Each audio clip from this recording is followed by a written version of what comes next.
tous garder depuis les dimanches jusqu'à ces dimanches matin encore. Tunabariki hakika jina la Bwana kwa neema yake, kwa maana anatulinda tangu mwenyenga hadi siku za leo Ijumaa. Ce que nous sommes tous, c'est par la grâce du Seigneur. Maana yetu tunakuwa sisi wote ni kwa neema ya Bwana. Pour cela, nous pouvons dire merci Seigneur. Kwa hili tunaweza kusema asante Bwana. Vous avez très bien loué le Seigneur ce matin, comme c'est toi. Japo mnamsifu Bwana hii asubuhi mzuri jinsi na stahili. Je crois là il est au ciel, il a bougé, il a dit j'ai un peuple qui m'adore. Asante kule mbinguni anatenda, anasema niko na taifa ambayo niko na niabudu. Pour cela que Dieu vous bénisse richement. Kwa ile Mungu azikubariki kwa tajiri. Saluons tous les visiteurs au milieu de nous ce matin. Nous saluons tous les visiteurs au milieu de nous ce matin. Tunasalimia watu wote wanapotutembelea hii asubuhi. Nous souhaitons bienvenue parmi nous. Tunamtakia karibu sana kwetu. Je crois que de tout ce que nous pouvons vous offrir par votre présence ici, Nadhani kwa tutaweza kulitoa kupitia uwepo wenu mahali hapa. c'est la parole que vous allez recevoir maintenant. Ni neno ile mtapokea sasa hivi. Alors je vous apprête tous à préparer ou à stiguer votre appétit spirituel.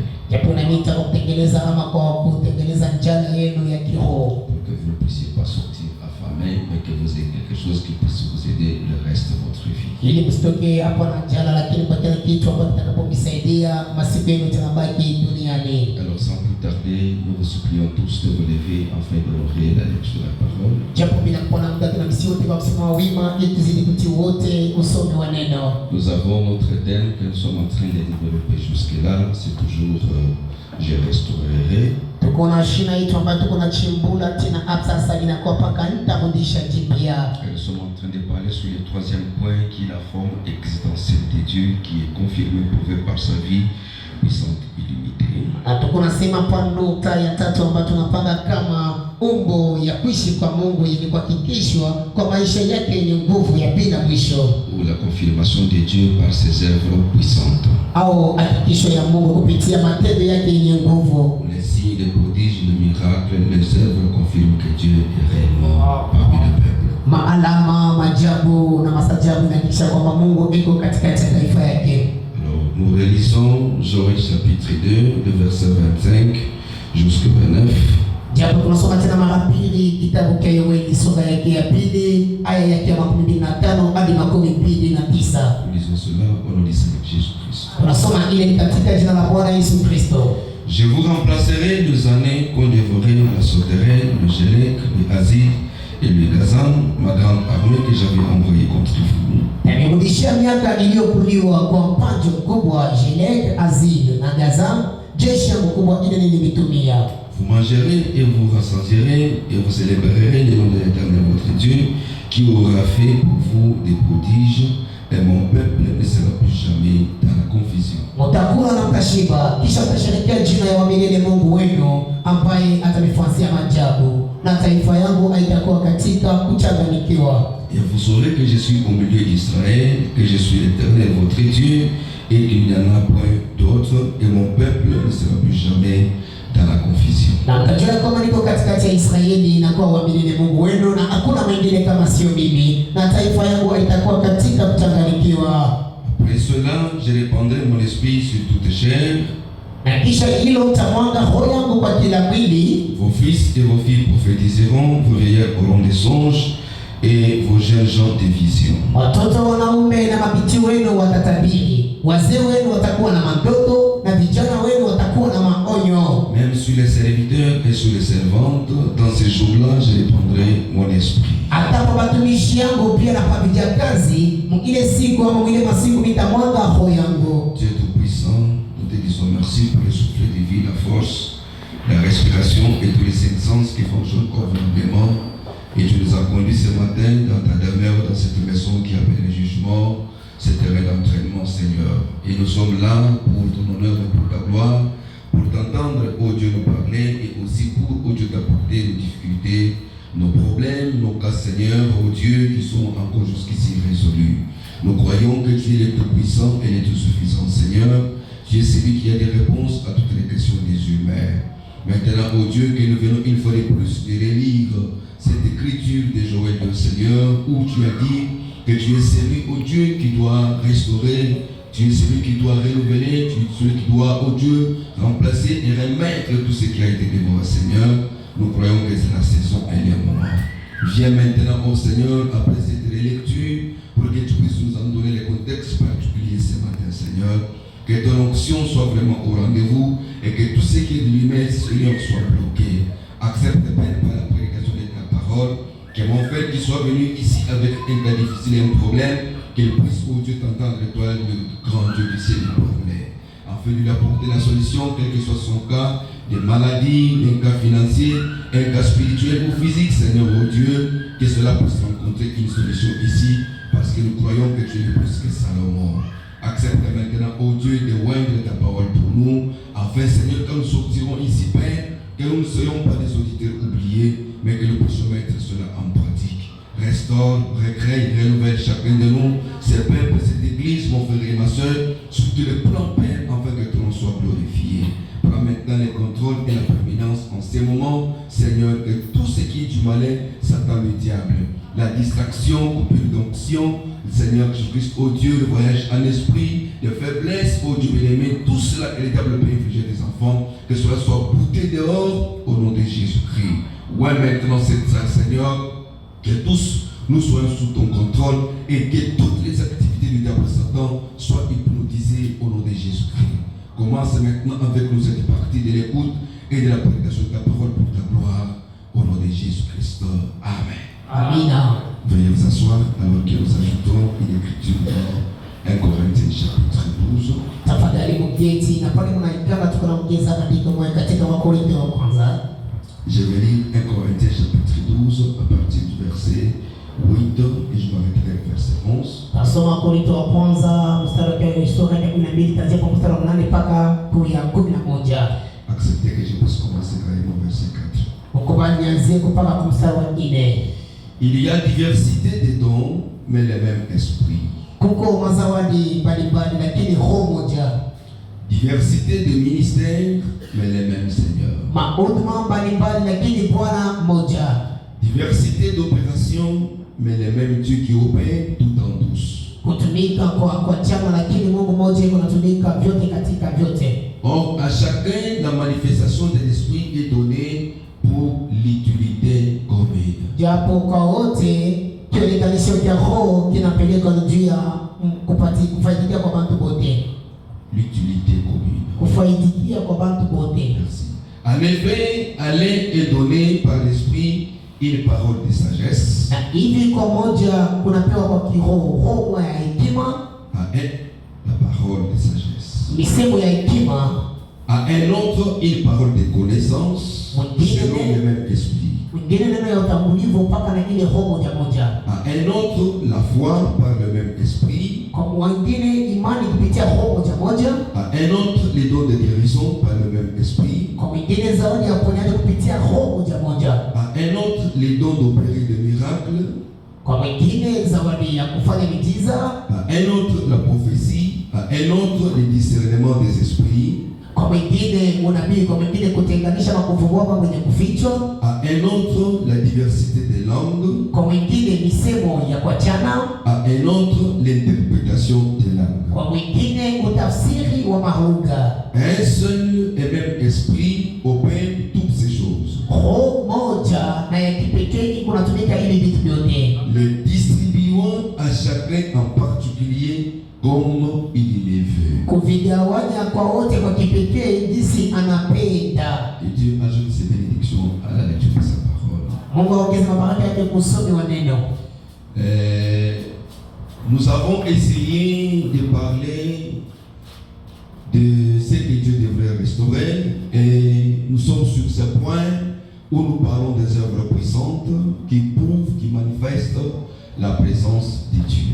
Tulipima kusema kwamba ili Mungu aliahidi ya kwamba atarudisha jipya. Lakini hata kuna semeza kupitia matendo yake yenye nguvu au matendo yake ya nguvu katika mwisho. Et Dieu, pour se manifester comme le grand esprit, le prophète dit que Dieu est comme un grand diamant qui, de ces grands diamants, Donc, les cassés, il pourrait encore avoir des tubules de ces mêmes diamants. Tubules-là proviennent toujours de ces mêmes grands diamants. Mungu juu ya kujitambulisha na pia anatufundisha, anasema Mungu anakuwa sawa diamond kubwa ama diamond kubwa, ile inakuwa monene, lakini kama unaipasula kutakuwa tumasemo tule tote mapaka diamant inatokea vile diamant kubwa. Il en est de même du grand Dieu omnipotent, omniscient, le tout suffisant, qui pour se manifester aussi parmi un peuple, parmi les gens, il se simplifie, il s'abaisse, il s'approche davantage des êtres humains à tel point qu'il est plus près de toi, pas au ciel comme les gens le pensent. Inakuwa vile tena Mungu mkubwa huyu juu ya kujitambulisha eko najishusha, anajinyenyekeza na anajitambulisha kuchini na aliko mbali na wewe, anakuwa pale karibu na wewe. Pourquoi dans cette forme spirituelle que Dieu, le Seigneur Jésus-Christ se trouve aujourd'hui, il peut être à côté de vous et vous ne pouvez pas vous rendre compte qu'il est là à côté de vous, alors qu'il est là.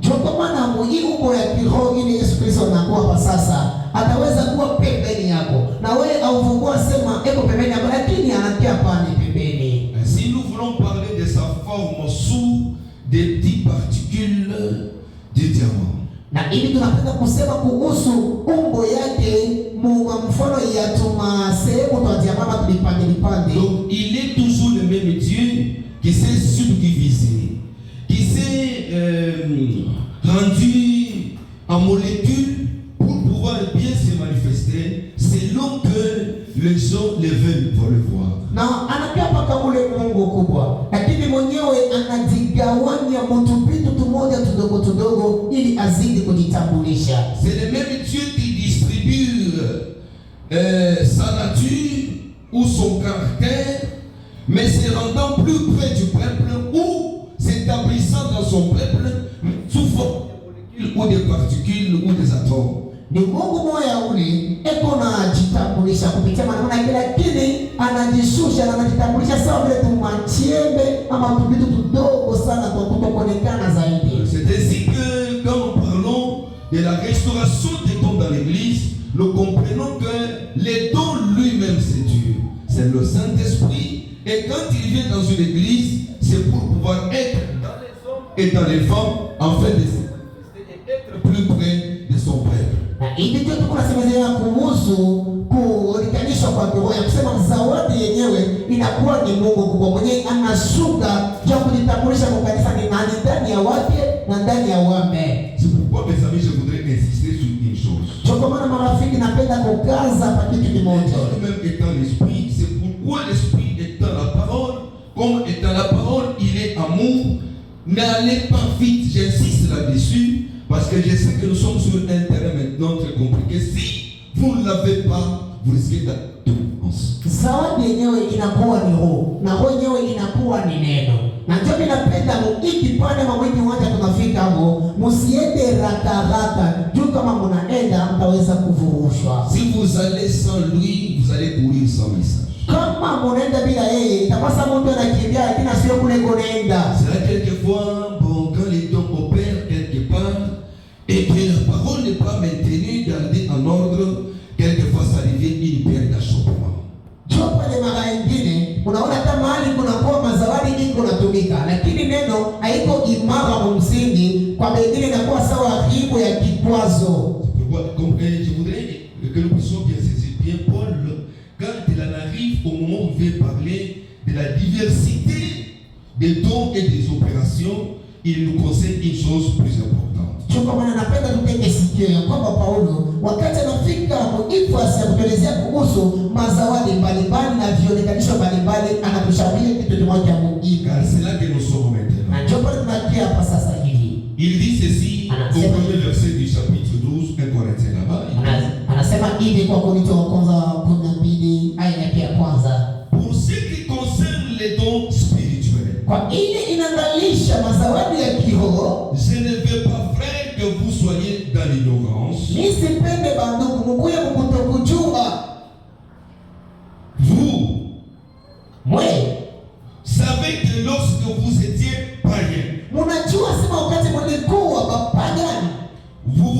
étiez entraînés vers les idoles muettes selon que vous étiez conduits. Mulikuwa najiachilia kwenda kwa sanamu tumaingishi mvile muliongoziwa.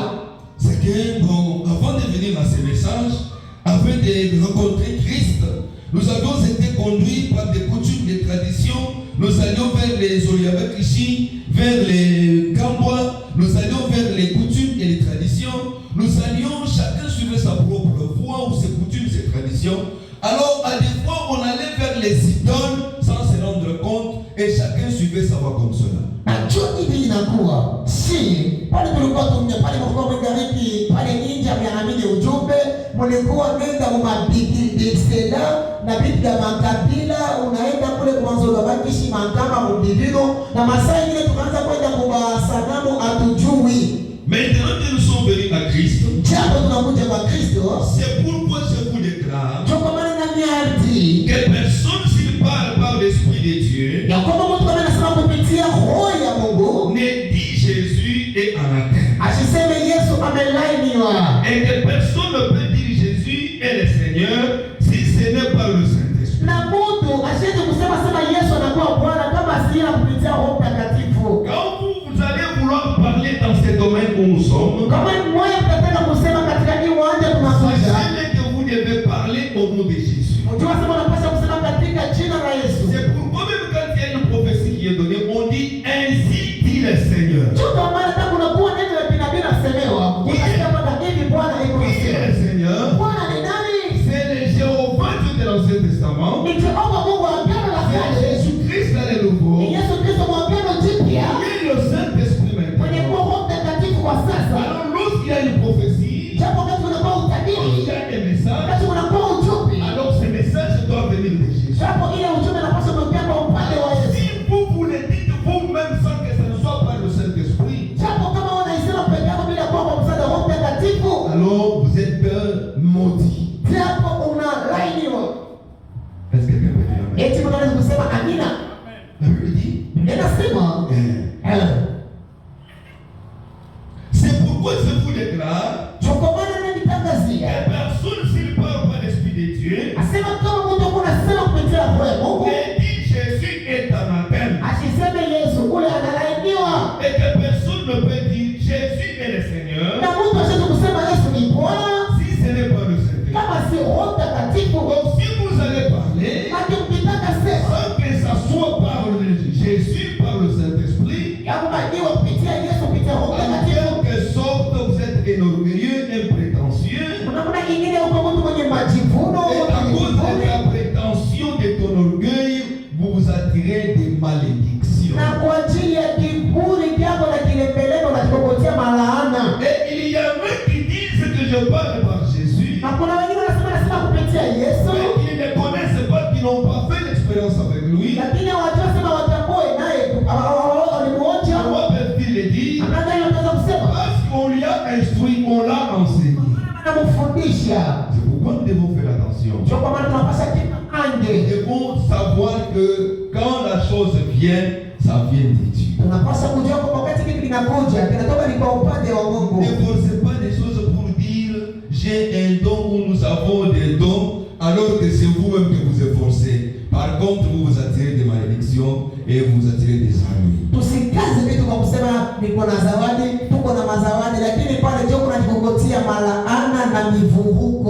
Et si vous allez observer Paul quand il continue à parler de la manière dont les dons doivent opérer, où ces choses doivent travailler,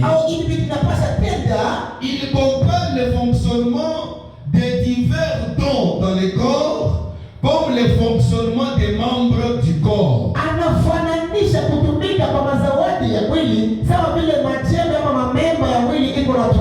vous pouvez lire cela dans toujours les mêmes chapitres là-bas à partir du verset, je crois, le verset 12 jusqu'au 27.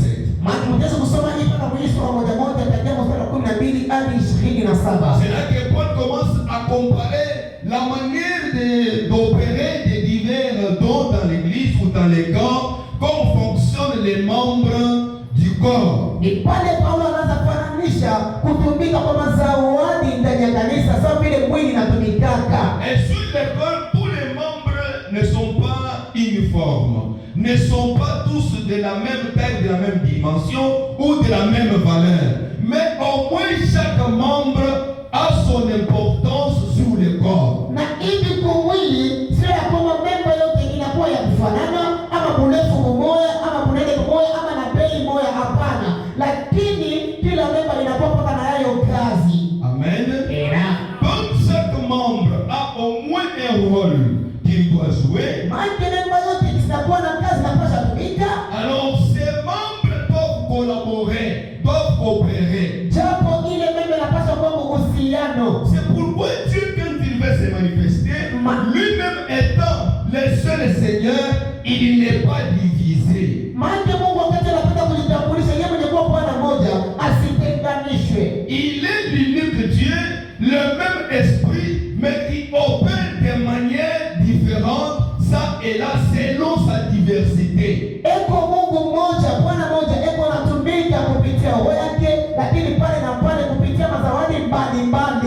pourquoi il y a une chose qui doit coordonner, qui doit diriger ces différents dons.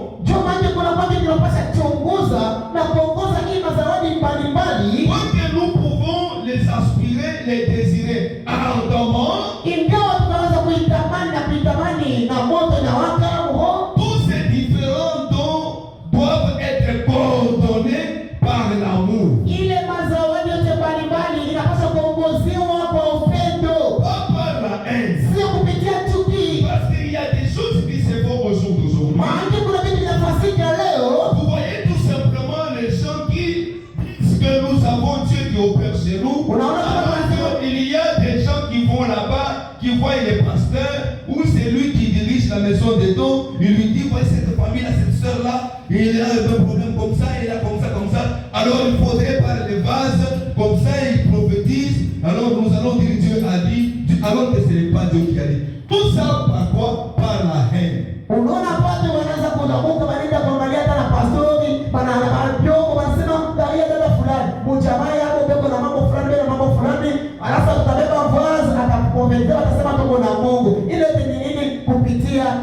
Ça ce n'est pas Dieu qui parle. Ça c'est la haine qui parle. Et les choses ne devraient pas être comme ça. C'est pourquoi Paul lui donne la voie qu'il faut suivre si vous voulez que les dons opèrent confortablement.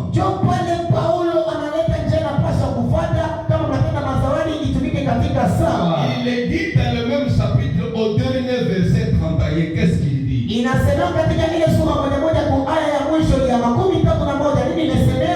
que tous nous ne pouvons pas avoir les mêmes dons. Mais l'Esprit a donné à chacun de nous au moins un don, un rôle à jouer. Chaque membre sur le corps a un rôle particulier à jouer par rapport à l'autre. Mais tous les membres doivent être coordonnés. C'est pourquoi Paul dit ceci au verset 31. Aspirez aux dons les meilleurs. Est-ce que vous êtes là? Il y a des dons dans le corps. L'Esprit de Dieu encore dit aspirez aux dons les meilleurs.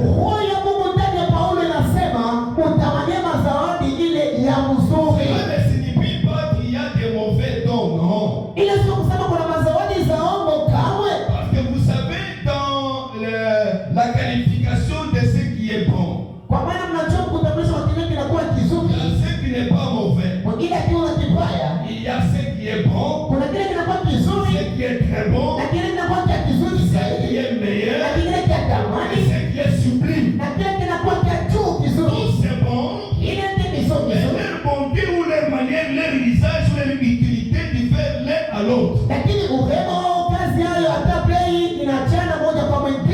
que vous êtes là? Pourquoi Paul dit aspirer aux dons les meilleurs? Et je vais encore vous montrer une voie par excellence. Vous désirez les dons,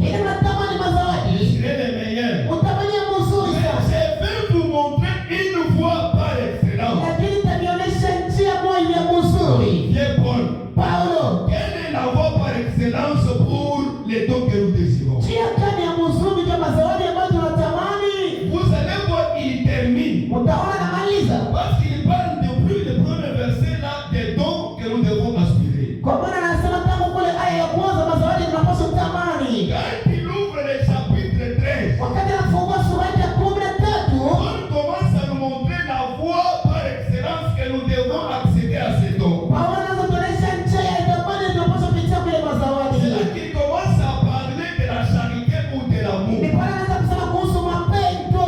Est-ce que quelqu'un peut dire amen? Eti mtoko pale. Est-ce que quelqu'un peut dire amen? Eti mtoko pale. Amen, peut vous laisser. Shangilieni Bwana. Donc tous les dons dans même diversité. Maana mazawadi yote katika wingi Bwana. Que ce soit les dons ministériels, Iwe zawadi ya que huduma. ce soit les dons de révélation, Iwe zawadi ya ufunuo. tous les dons doivent suivre une voie. Mazawadi yanapaswa kupata njia moja. La voie par excellence, Kwa njia kupitia kule c'est kusudi. par l'amour. Ni kupitia upendo. Quelqu'un peut dire amen? Eti tunaweza kusema amina. Shangilieni Bwana. Moi, mes amis, Kutokana na marafiki. ça plairait peut-être quand Dieu va commencer à opérer, comme il est en train de le faire même déjà au milieu de nous. Ita mara inaleta Bwana kuleta mbinu cha kutenda taki sasa tufanye kazi yetu. Veillez, Ebeli ame. veillez. Mungu macho. L'amour coordonne toutes choses. Juu mapendo kizidi kuongoza kila kitu. Et je disais depuis la semaine passée, Na hapa tangu juma iliyobaki, quand Dieu opère un miracle, wakati Mungu anafanya mjiza, quand Dieu fait une œuvre de puissance, wakati Mungu anafanya kazi ya nguvu, cela convaincra les non-croyants et les croyants pour dire que ces gens, ils sont Dieu. ni pale ile itakikisha waaminifu na watakwambia kwamba hapa watu wanakia na Mungu. C'est ce que Paul dit dans 1 Corinthiens chapitre 14. Ndio ile Paulo anasema katika Wakorintho wa kwanza sura ya 14. Écoutez un peu ce qu'il dit. Sikieni ile kunasema. 1 Corinthiens chapitre 14. Wakorintho wa kwanza sura ya 14. Bon, ici il est en train de parler de l'importance de parler en langue, de prophétie, tout ça. Mais il ressortit quelque chose que j'ai beaucoup, qui a attiré mon attention, qui fait que quand Dieu agit publiquement, je dis publiquement, alors cette chose-là convainc les non-croyants, cela convainc même les croyants pour dire, en tout cas nous avons Dieu. Hapa niko nasemezea kuhusu maana ya mazawadi mbalimbali, lakini hapa kuna kwa kitu kimoja kile kinakokota pasoko yangu ya kwamba timu mwako nafanya kitu kimoja mbele ya watu mingi, ile inajulisha kwamba Mungu iko na ishi. Dans 1 Corinthiens 14 là-bas, le verset 22 jusqu'à 25, Paul dit quelque chose de plus important. Paulo anasema kitabu mstari wa 22 mpaka 25. Il dit, Anasema par conséquent, kwa itaweza fika les langues sont un signe, malugha inakuwa ni alama, non pour les croyants, aliko ya paminifu, mais pour les non-croyants. lakini ya batokuamini. La prophétie, au contraire, Utabiri kwa kipindu est un signe non pour les non-croyants, ni alama sio ya batokuamini, mais pour les croyants. lakini ya paminifu. Donc il parle du don des langues et de la prophétie. Ndio nasema kuhusu zawadi ya lugha na ya unabii. Quand quelqu'un parle en langue, Wakati mtu anasema lugha, il dit que ça c'est un signe pour les non-croyants. anasema ile ni alama ya batokuamini. Et quand il y a une prophétie, Na wakati kuna kwa il utabiri, dit la prophétie c'est un signe pour les croyants. anasema kutabiri inakuwa ni alama ya upaminifu. Maintenant de ces deux-là, Japo kwa ile mbili, quand il y a une langue avec interprétation, wakati kuna kwa lugha na utafsiri, et qu'un message est donné, na kwamba ujumbe zimeletwa, cette langue avec interprétation devient une prophétie. ile lugha ya kutabiri na kutafsiri inakuwa ni kutabiri. Parce qu'il dit qu'on prophétise, c'est-à-dire on révèle des choses qui sont cachées dans la vie de quelqu'un. Kwa maana kusema kutabiri maana ni banafunula vitu vya kufichwa ndani ya mtu. Dans la vie d'une foyer ou d'un groupe de gens, ou un problème, un cas qui est caché quelque part. Katika jamaa, katika kundi fulani na mambo mwenye kufichwa mahali fulani. Ou carrément c'est une prophétie qui est donnée dans une langue que tout le monde peut écouter. Au inakuwa ni utabiri yenye kuletwa katika lugha wote kaweza kuelewa. Alors quand cela arrive, Japo wakati na nafika pour les non-croyants, tu ya batokuamini, en tout cas c'est un signe convaincant. inakuwa ni alama iko na kipisha. Écoutez un peu ce que Paul Romain dit. Sikieni ile Paulo anasema pale. Il dit ceci. Anasema hivi. Si donc dans une assemblée de l'église entière, Kama katika mkusano wa kanisa nzima, tous parlent en langue et qu'il entre des simples auditeurs ou des non-croyants, wote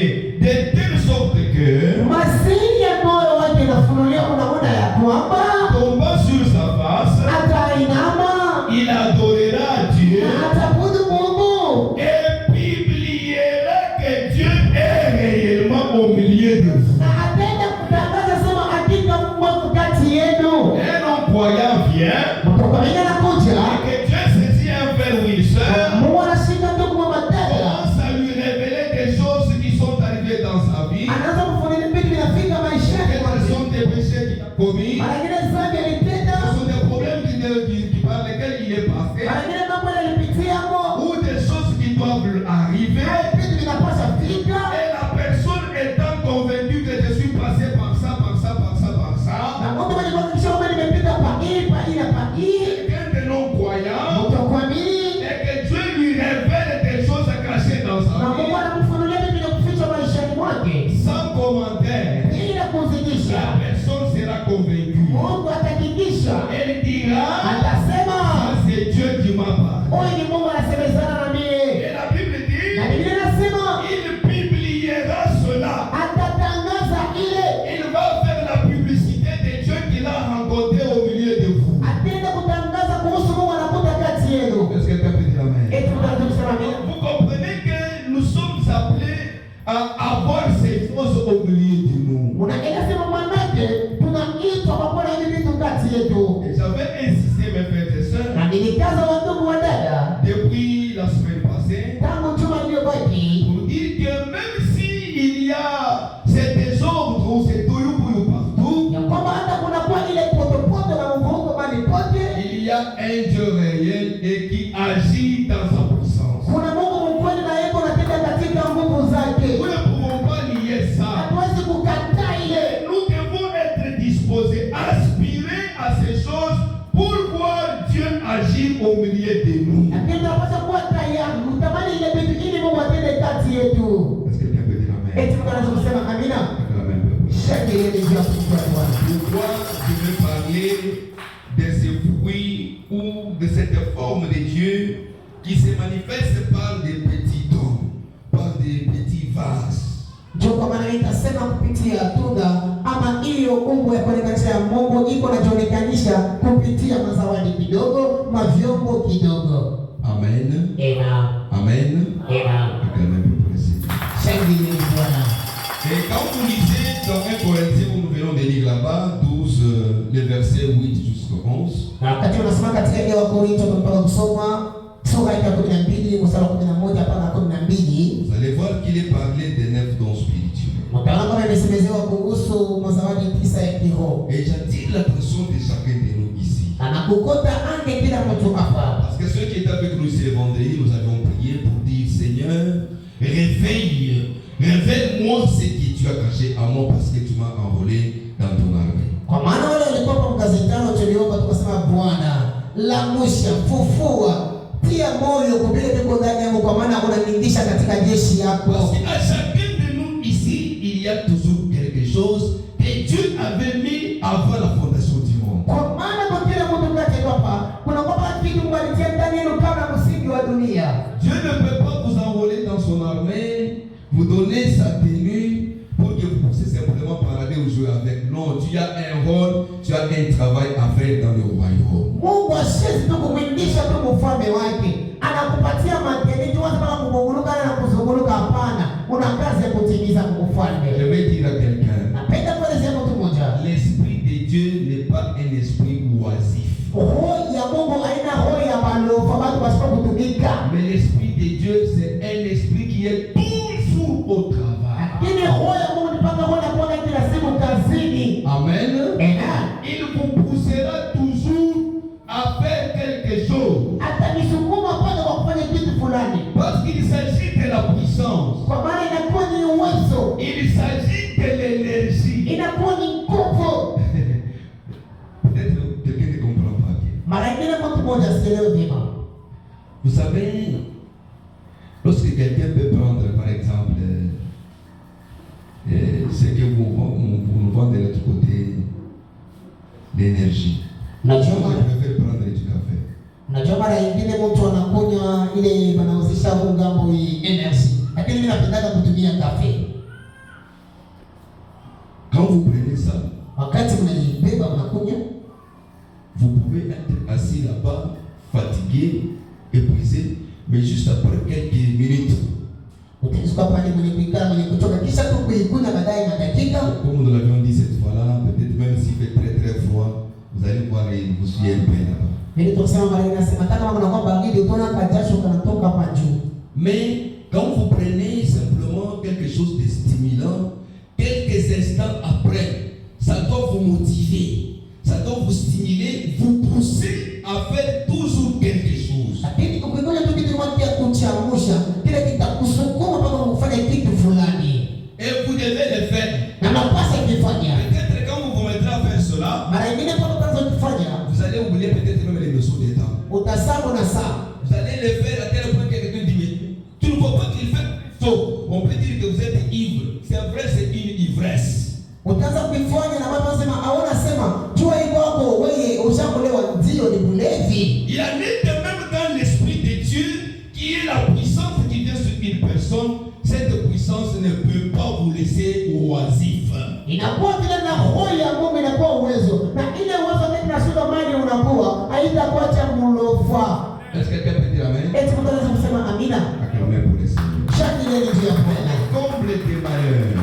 Na kuta za kwa kweli. Vous pouvez voir quelqu'un prendre du café comme ça, alors que peut-être qu'il y a des herbes qui ravagent ou qui envahissent sa parcelle. Au lieu de prendre la roue et la pioche et essayer de s'arrêter, mais la personne reste là-bas, mais tu as pris. Pourquoi tu l'as pris? Unaona mtu anakunya Il fallait kafe. laisser ce café-là peut-être être pris par celui qui peut s'en servir.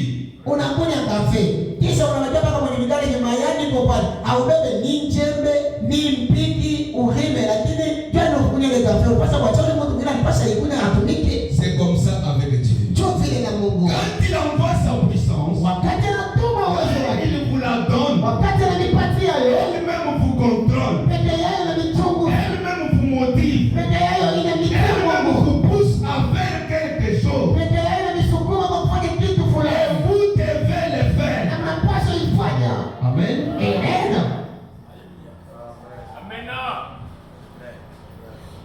C'est pourquoi Choko maana. vous allez voir de ces petits diamants-là, Utaona kwingine madiama kidogo. donc les manifestations du même esprit dans les divers dons. Sema vinikanisho vya roho ya katika mazawadi mbalimbali. Quels sont ces dons-là? Ile mazawadi niyo ni nini? Donnez-moi votre attention. Munipatie pasopo yenu. Il est dit, Anasema il y a les dons de sagesse. kuko zawadi ya hekima. Il n'est pas dit seulement les dons de sagesse, mais il est dit les dons de la parole de sagesse. Aisemea mpaka sema zawadi ya hekima, lakini imesemezewa zawadi ya neno ama msemo ya hekima. Mes soeurs, donnez-moi votre attention s'il vous plaît. Badala mpeni masikio tafadhali. Parce que quelquefois nous avons fait des achoppements, nous avons des scandales, comme quoi là-bas les dons n'opèrent pas. Là-bas ils n'ont pas de dons. Là-bas ils ne croient pas. Alors que pour vous, ils ne croient pas, les dons n'opèrent pas, c'est simplement cette agitation. Mais écoutez la diversification des dons. Kwani mara nyingine tuko na vikwazo mwile visa aba minyake mado ikalake mo hapana, lakini mara nyingine Mungu anasema mazawadi ni ile kutupa vichwa kupunguluka, lakini musikie mazawadi mbalimbali. La Bible parle du don de la parole de sagesse. Biblia inasemezea kuhusu zawadi ya msemo ama neno la hekima. Papa, la parole de sagesse. Neno la hekima. Est-ce que ça demande qu'on puisse jouer les tam-tams, qu'on puisse chanter na wabana? Eti inaomba bapige ngoma na drum ama baipe na wabana. La parole de la sagesse. Neno msemo ya hekima. Mais vous pourrez voir ces dons opérer. Kile mtazama ile zawadi na kumbika. La personne assise sous un arbre. Mtu mwenye kitanda chini ya mti. Même pas à l'église. Sio kanisani. Peut-être même en route. Mara nyingine barabarani. Il y a des trous. Kuko mifuruko. Il voit que vraiment comme il y a deux dents adverses, tout ça. Lui arrive, il part. Et la solution est trouvée, vous voyez, le calme et la paix. Anasema jinsi anafika pasi fulani. Anakuta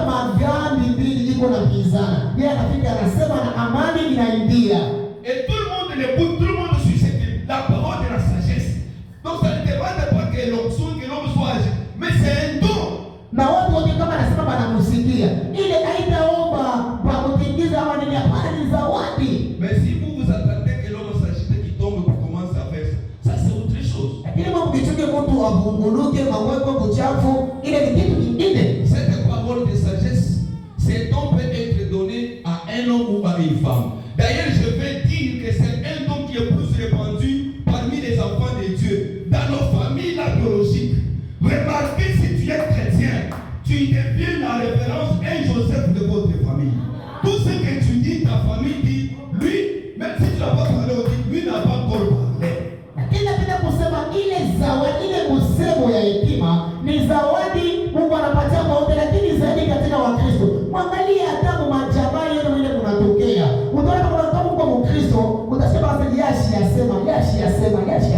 C'est-à-dire quoi? Ni kusema nini? Vous pouvez être 10, 11, 20.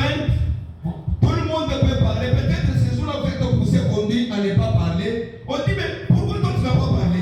Il faut que tu parles. Vous voyez tout le monde aller revenir jusqu'à te faire parler. Et quand tu parles, tout le monde converge. Utaweza kuwa 10, 11 na 12. Watu wote pale wanasema wao hawajataka ya kusema. Utaona kwamba kwa nini wewe huseme baadaye kisha narudia, wewe ukisema na wote wanafuata. Là, je ne demande pas les tam-tam. Mouton. Pale aiombe tam-tam mouton. Ah ouais, pour me dire.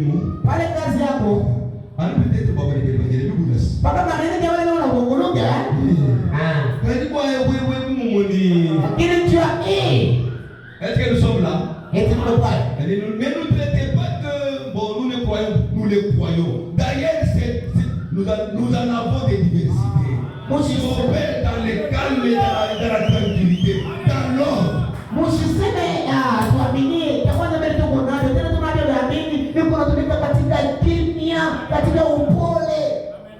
Le deuxième, ya pili, les dons de connaissance. Zawadi ya utambulivu. La connaissance de la parole. Kutambua kwa neno. Vous trouvez les gens qui se disputent ça et là de gauche à droite. Oh, Jésus viendra sur la nuée. Oh, Jésus viendra sur un cheval blanc. Papa, écoutez, le problème n'est pas de venir sur la nuée ou sur un cheval blanc, mais tous nous croyons que Jésus reviendra. Amen. Unakuta watu wanasema Yesu anakuja kwa wingu mweupe, anakupa farasi mweupe. Hakuna mambo. Shie mambo anasema atakuja sio bana na walipoampoza mambo hizi ya kusema Yesu eko nakuja. Oh, il faut se faire baptiser comme Jésus avait dit dans Matthieu 28. Au nom du Père, du Fils et du Saint-Esprit. C'est Jésus lui-même qui a parlé. Oui, mais il avait dit, je vous enverrai le consolateur. Quand il viendra, il vous dira toute la vérité. Alors, Père, Fils et Saint-Esprit, ce n'est pas les noms. Les noms qui est voilé là-bas, c'est Jésus-Christ.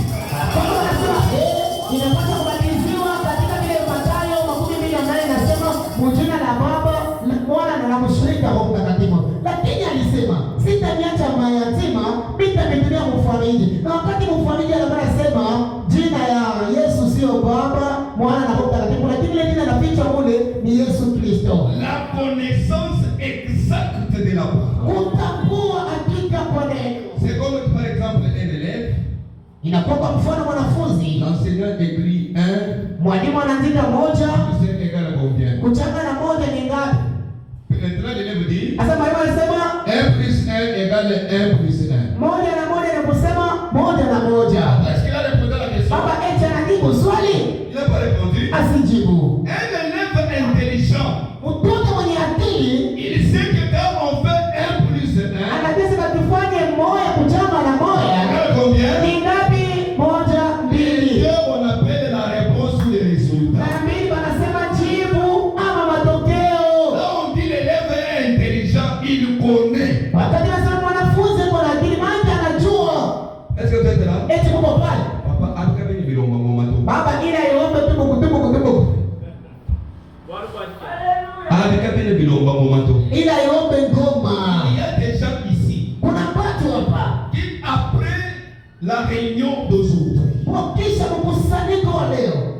ils sont là dehors. Anatoka pale nje. Je lui pose la question, quelle est l'écriture qu'on a lue aujourd'hui? Unamuuliza andiko gani balisoma leo? Il se perd. Anapotea.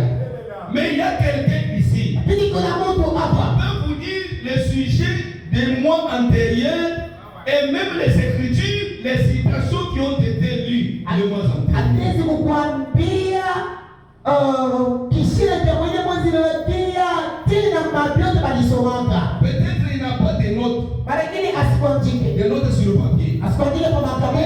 Cette personne a des notes ici. Lakini ile mtu kuna manoti kwa ndani. Il suffit seulement qu'une question soit posée ou un problème soit soulevé. Inaomba tu mambo ifike kama mambo upige swali. Vous pouvez aller à droite, à gauche, mais quand il parle, vous sentez qu'il dit la vérité et ce qu'il faudrait normalement dire. Mtezi kwenda kushoto mnaenda kulia, lakini akisema mnasema anasema ukweli ndio kile kilipaswa kusemewa. C'est pourquoi je t'appelle ma soeur. Ndio maana nampenda dada. Vous allez dire que nous n'avons pas ça. Watasema tuna nayo. Nous n'avons pas ça. Hatuna nayo. Oh, il ne croit pas au nom. Nous le croyons. Hapa mimi mazali. Mais le problème c'est que nous avons été enseignés d'une certaine manière. Lakini mambo ya kusema bali tufundishe shemu namna nyingine. Parce que pour plusieurs au jour d'aujourd'hui, même ce qu'on appelle le réveil là, c'est un réveil, comme on dirait, d'un pensant. Kwa maana njia wendi leo inakuwa pia mambo hata ile itasema uamsho inakuwa tu uamsho ya ngamo wale bashakularia. Non, Kawe nous avons les grands éliminants réveils. Le grand réveil, c'est ces messages. tuko na uamsho kubwa na ile uamsho kubwa inakuwa ni ujumbe. C'est dans ces messages que Dieu a tout enfoui, emmagasiné pour pouvoir confirmer et se confirmer lui-même. Na hiyo ujumbe ndiye alitia utepo yake juu ya kuwa kujihakikisha yeye mwenyewe. Je vais dire à quelqu'un ici. Napenda kwambia mtu hapa. Permettez-moi que je te le dise. Moi, j'ai écrit le message en 93. Mniruhusu na mimi ninabidi ujumbe mu 93. Mais je vais vous dire que quelques années après, 96, Tatizo yake miaka chache baadaye 96. où on a eu à connaître ce qu'on appelait le réveil du tabernacle de Mujimai. Sio tulitambua ile tukaishi ile bali tasema uamsho ndio ndio On kijimani. voyait Dieu agir dans sa puissance. Yetu tulikuwa tunaona Mungu kutumika nguvu yake. C'est le même Dieu qui agissait. Ule Mungu mmoja alikuwa Mais anatenda. je peux vous dire, avant que nous ne venions, Ili tena kabla tukuje. vous savez les plus grands miracles. Unajua muujiza kubwa, Les plus grands miracles, muujiza kubwa. c'est quand Dieu peut appeler un pécheur.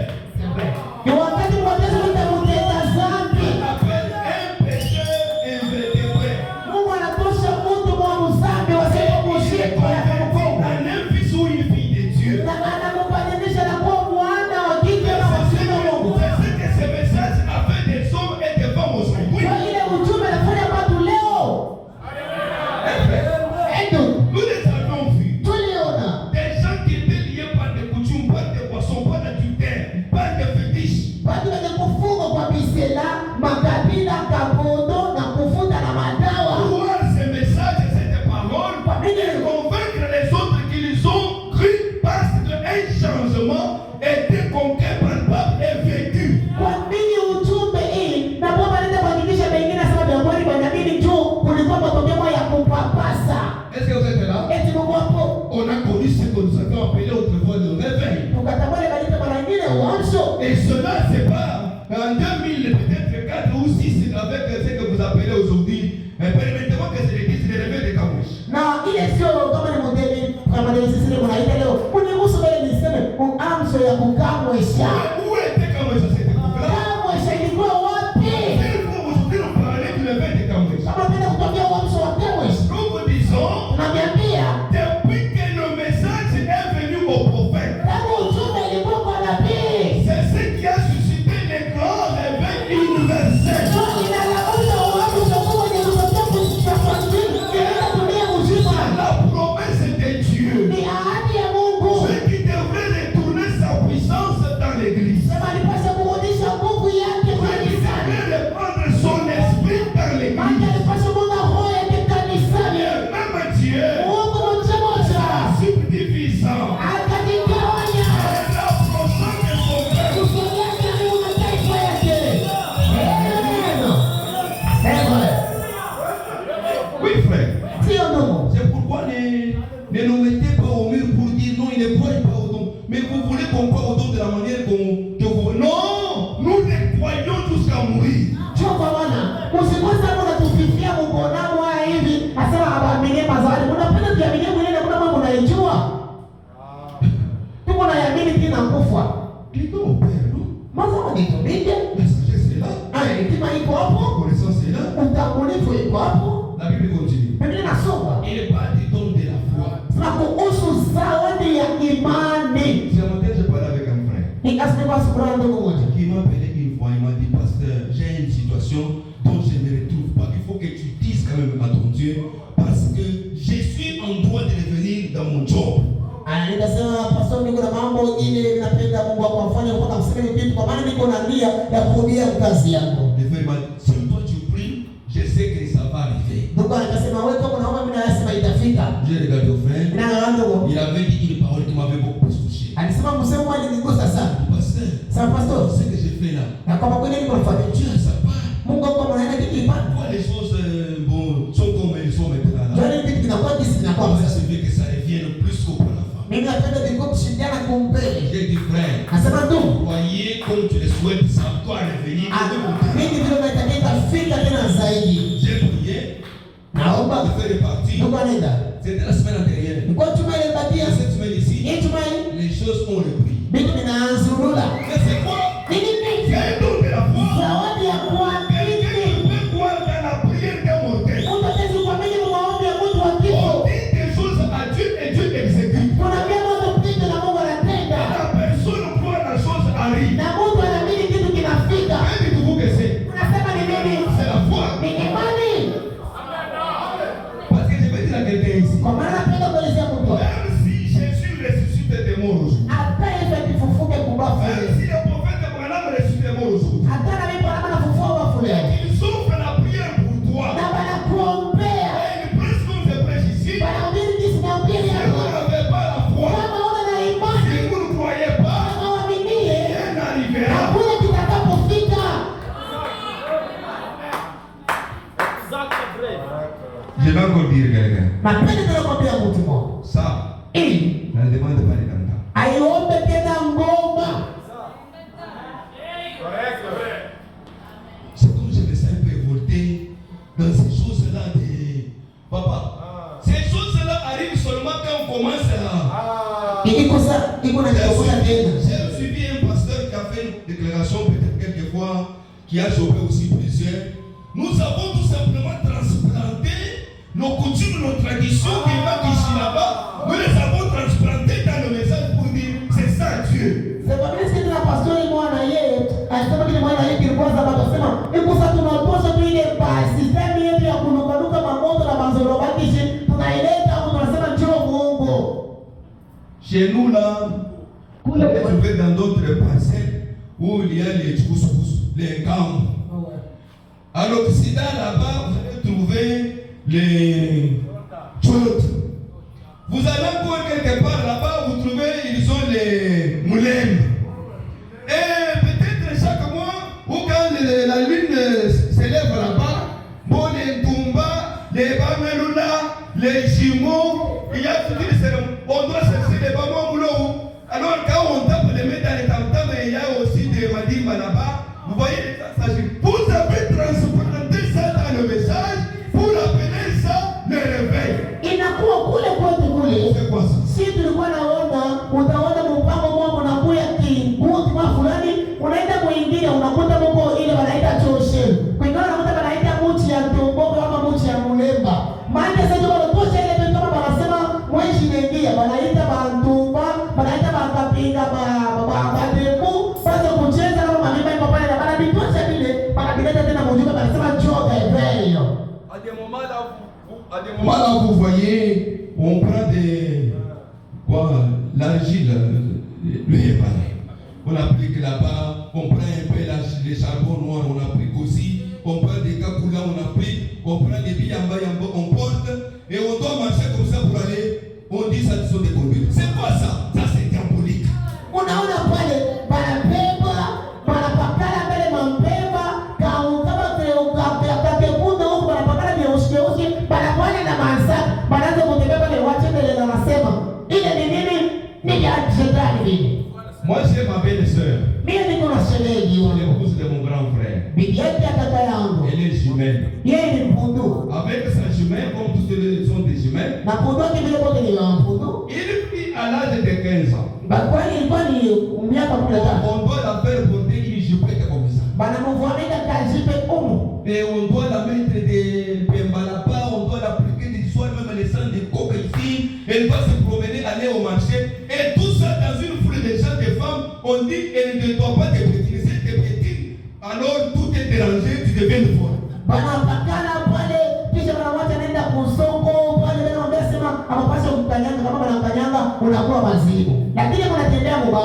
Et vous trouvez parmi les groupes là-bas, il y a une femme qui fait les fautes toujours pour l'empiéter, parce qu'elle sait que si elle empiète vraiment, elle ne sera plus mariée, sa famille sera perdante.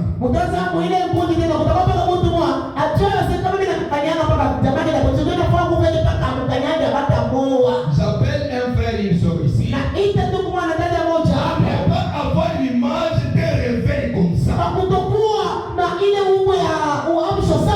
Nous croyons que la puissance divine, elle est réelle, elle existe, elle agit. Et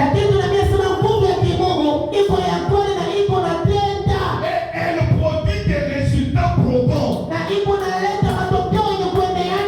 Amen. Acclamez un peu pour le Seigneur. Donc il y a certains dons qui opèrent sans que ça demande peut-être des tam-tams, des bruits et tout ça. Et là, vous ne saurez même pas voir qu'il y a un don qui a opéré.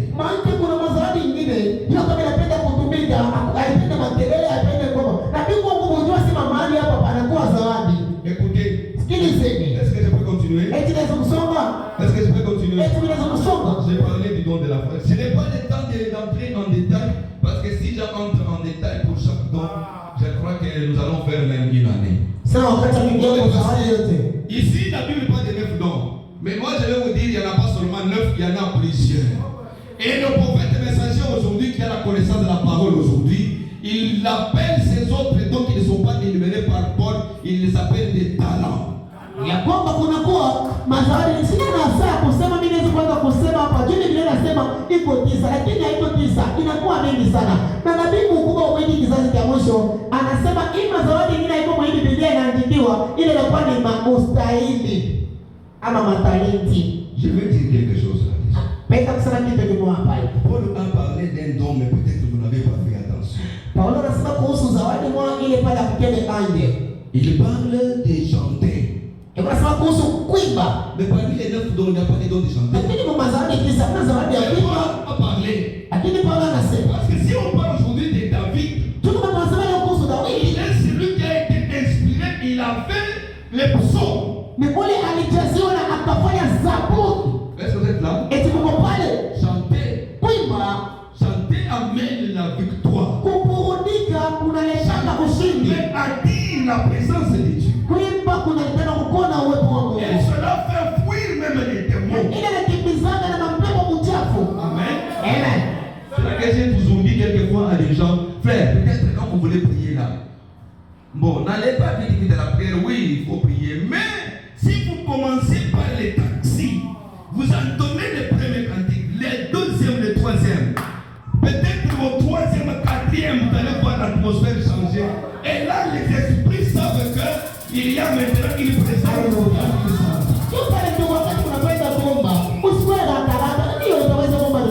Lakini anza mbele pa msingi. Unatuma mbele kwa ya kwanza, ya pili, ya tatu, shetani anasema pale mundu pale. Écoutez, sikia. Les dons de chanter. Zawadi ya kuimba. Ni Paulo kuna isema. Eko nasema Au verset 26. Mstari wa 26. Que faire donc, frère? Ya kufanya sasa ni nini ndogo? Lorsque vous vous assemblez, wakati mnakusanyika, les uns ou les autres parmi vous ont-ils un cantique? Bamoja mabengine kati yenu beko na mwimbo. Est-ce que vous comprenez? Eti mnasikia? Une instruction, fundisho fulani, une révélation, ufunuo fulani, une langue, lugha ou une interprétation. ama kutafsiri. C'est que si vous comprenez, quand Paul commence à se demander par rapport à l'opération des dons, il parle de la prophétie et de l'interprétation des langues. Maintenant, quand il continue, il commence à parler parmi vous là, quelques-uns ont un cantique.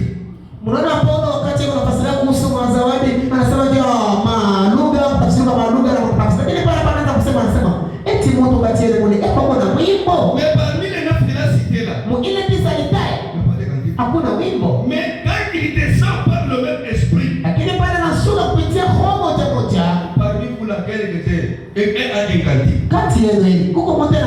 hapo Il dit, anasema en est-il de qui parle en langue? ya kwamba kunakuwaje kwa mwenye anasema mlugha, Là, il donne des instructions. iko naleta sasa mafundisho. Il dit quelque chose qui m'a beaucoup fait du bien là. Anasema kitu kimoja kinanifurahisha pale.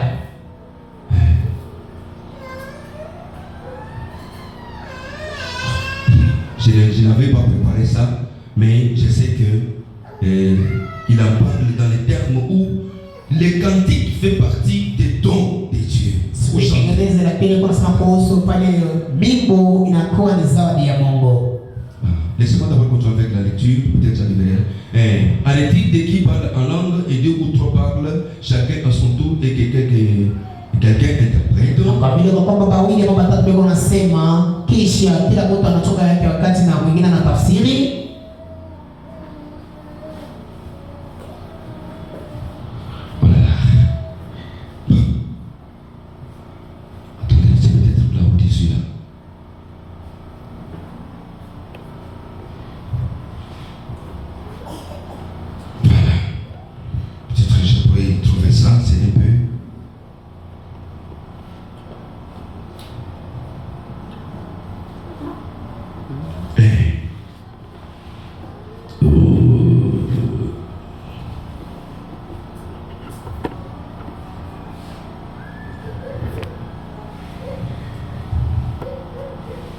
Au verset 15, Paul dit ceci.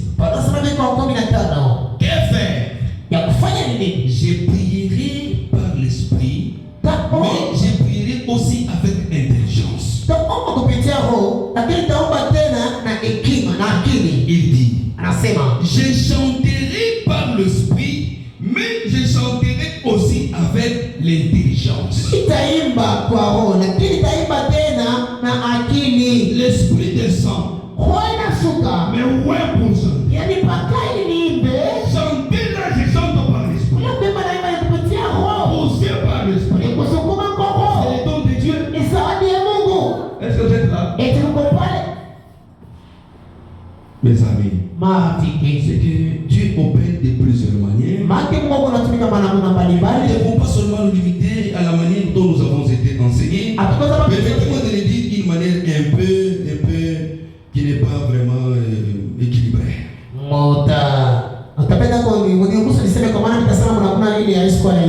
Il y a des dons qui opèrent comme ça sans peut-être que vous l'aviez compte que ça opère. D'ailleurs, comme tu es venu ce matin-là, comme vous êtes venu ce matin-là, c'est pas la fois que vous êtes venu. Est-ce que vous croyez comme ça? Est-ce que vous croyez comme ça? Parce qu'il y en a qui ne sont pas arrivés. Et même vous vous réveillez comme vous êtes réveillé là, vous avez dit demain j'irai à l'église, vous vous réveillez le matin, vous vous lavez, vous marchez, c'est pas la foi.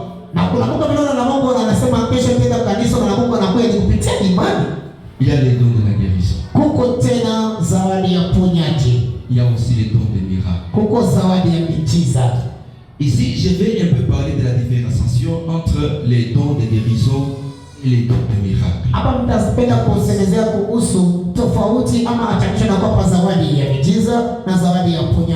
Les dons de guérison, nous allons voir le prophète qui va les dire, ou les dons de miracles.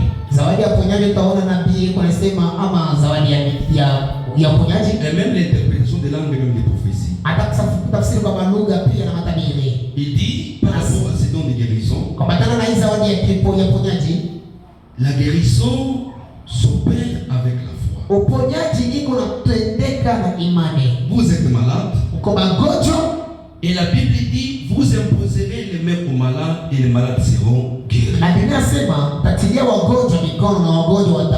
Celui qui prie pour vous croit dans cette Jean 14 vous dit, les œuvres que j'ai faites, vous les verrez aussi. Vous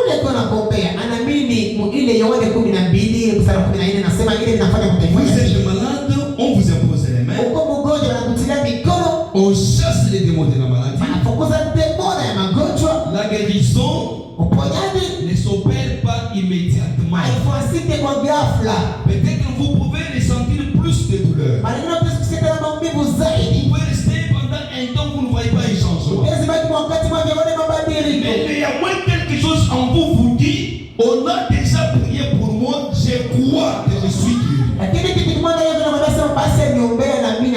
umepona. Comme vous croyez, Kisi mnaamini la guérison sera là. uponyaji itakuwapo. Parce que même la Bible dans Marc 16, il est écrit, Kwa maana hata Biblia Marko 16 imesema vous imposerez le main aux malades utatilia wagonjwa mikono et les malades seront guéris. na wagonjwa watatunziwa. Est-ce que vous êtes là?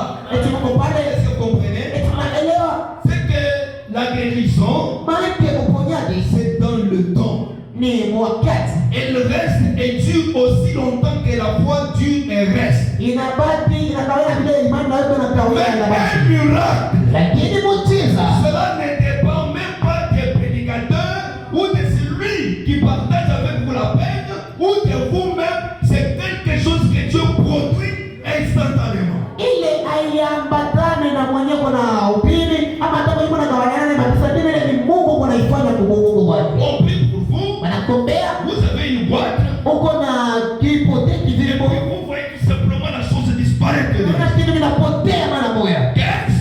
Nini? Un miracle. Ni muujiza. Mais la guérison, Lakini uponyaji on prie pour toi, wanakombea la chose est là. kitu kiko pale. Quand vous croyez, Wakati mnaamini la vie du goitre est partie. ile fuata inaenda. Pas pour avoir beaucoup de douleurs. Haiko huko kwa sababu Le goitre reste encore à gonfler. utasikia na maumivu pale na baki. Vous partez, Unaenda un jour, deux jours, siku moja mbili, peut-être un jour vous réveillez, haendi siku moja na vous siku. c'est resté là-bas. Na sasa inabakia Le lendemain, kesho yake ça n'est plus. haiko tena. Venez témoigner. Ukuye Ça, mshuhudi. c'est la guérison Ile ni divine. uponyaji wa kimungu. Nous avons des noms comme ça. Tuko na mazawadi ya pili. Nous avons des frères pour qui nous avons prié. Tuko na bandugu pale tunaombea. Aussi des sœurs. Na madada Peut-être il est parti sans aucun changement. wengine pale ndio kuna mfu. Peut-être il était à la maison. Wengine sio kwa nyumbani. Et par la fois, quand je veux manger, c'est que tu n'es pas l'habitude de manger là. Kupitia bana sana takula kile shughuli lake, Il mange, anakula, il sent rien. Je haifai veux pas ajouter. kuongeza, Rien. asiste kitu. Moi j'adore. Niongeze Oh, kitu. gloire à Dieu, Seigneur. Utukufu kwa Mungu nimeponya. Ça vous dit comme ça. Kuna kwa vipi? Ça, c'est la guérison divine. Ile ndio uponyaji wa kimungu. C'est d'où là opère parmi nous. Ile zawadi kunatumika kati yetu. C'est pourquoi nous vous appelons quelquefois frères. Tukamana tunapita mama wengine watu. Vous qui expérimentez des choses comme ça, Wale mnaonja vitu kama vile. venez témoigner. Mkwe mshuhudie. Venez dire Dieu a fait. Mkwe mseme Mungu anafanya. Amen. Amen. Quand cela édifie quelqu'un d'autre. Kwa maana ile iko na jenga mtu mwingine. Amen, peuple. Shaki ile juu ya Bwana. La prophétie. Utabiri. La prophétie, je l'ai déjà dit. Utabiri nishamuisema hapa. C'est comme quand vous venez là, vous avez quelque chose de caché dans votre vie et l'esprit saisit un frère ou une soeur commence à dire des choses qui sont cachées dans votre vie, des choses surtout qui doivent arriver, qui ne sont pas écrites ni dans leur Bible, ni dans le message, des choses qui révèlent votre propre vie ou la vie d'un groupe ou d'une église. Alors voilà une prophétie. Quand cela arrive exactement, avec précision, comme l'Esprit l'a révélé, nous disons gloire à Dieu. C'est Dieu qui nous a parlé. Na wakati unaanguya hivi huko na mambo moja inafichika maishani mwako na Mungu anasoma kupitia ndugu moja, kupitia dada moja anakufunulia ile mambo, lakini zaidi ile mambo itakapofika na wakati inafika vile tunarudisha sifa kwa Bwana, tunasema ni Mungu. Nous avons le discernement des esprits. Tuko na kutenganisha kwa roho, Discernement des esprits.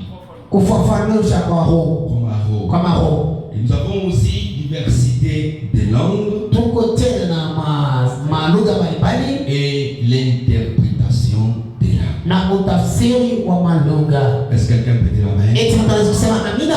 J'appelle chacun de nous. Donnez-moi maintenant votre attention parce que maintenant je voudrais faire parler le prophète. Unipatie saa ange kwa maana napenda sana bia simi.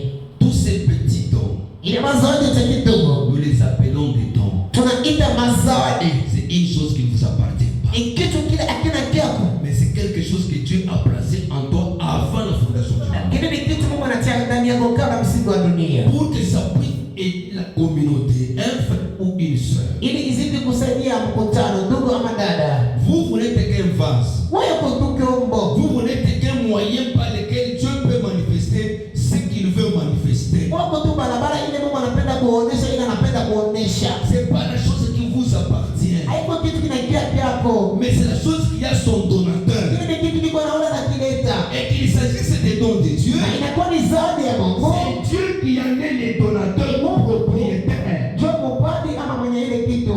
Est-ce que quelqu'un peut dire amen? Eti mtu anaweza kusema amina? Alors c'est le moyen où Dieu veut s'apposer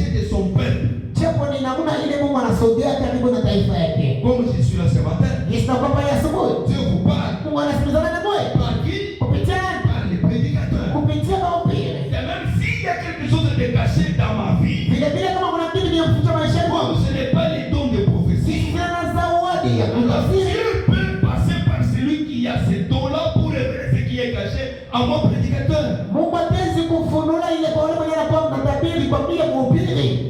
Est-ce que quelqu'un peut dire amen? Eti mtu anaweza kusema amina. Acclamez Père. Shabiri. Je vais dire à quelqu'un, Napenda kuelezea mtu mmoja. c'est la saison de Dieu. Ni wakati wa Mungu. Car Dieu a promis la restauration. Kwa maana Mungu anaahidi Et Dieu kurudisha. restaure ses dons dans l'église. Na Mungu kuna kurudisha mazawadi yake kanisani. Amen. Na Puissions pas nous en orgueillir. tusikwe na kiburi ya mama Soyons yetu. toujours humbles. Tuweni mpaka wanyenyekevu. Gardons toujours l'unité et l'ordre. Tubaki katika umoja na katika utaratibu. Est-ce que vous pouvez acclamer pour ça? Eti unaweza kushangilia juu ya Bwana. Voilà, ici. Bwana mimi nasema hivi. Dans les serments intitulés Tenez-vous tranquille. Katika mabili ni kuita mkalini Kenya. Prêchez les 18 mai 57. Ya tarehe 18 mstari wa 5. Msingi mwezi wa 5. Le paragraphe 50. Kifungu cha 15. Le prophète dit. Nabii anasema hivi.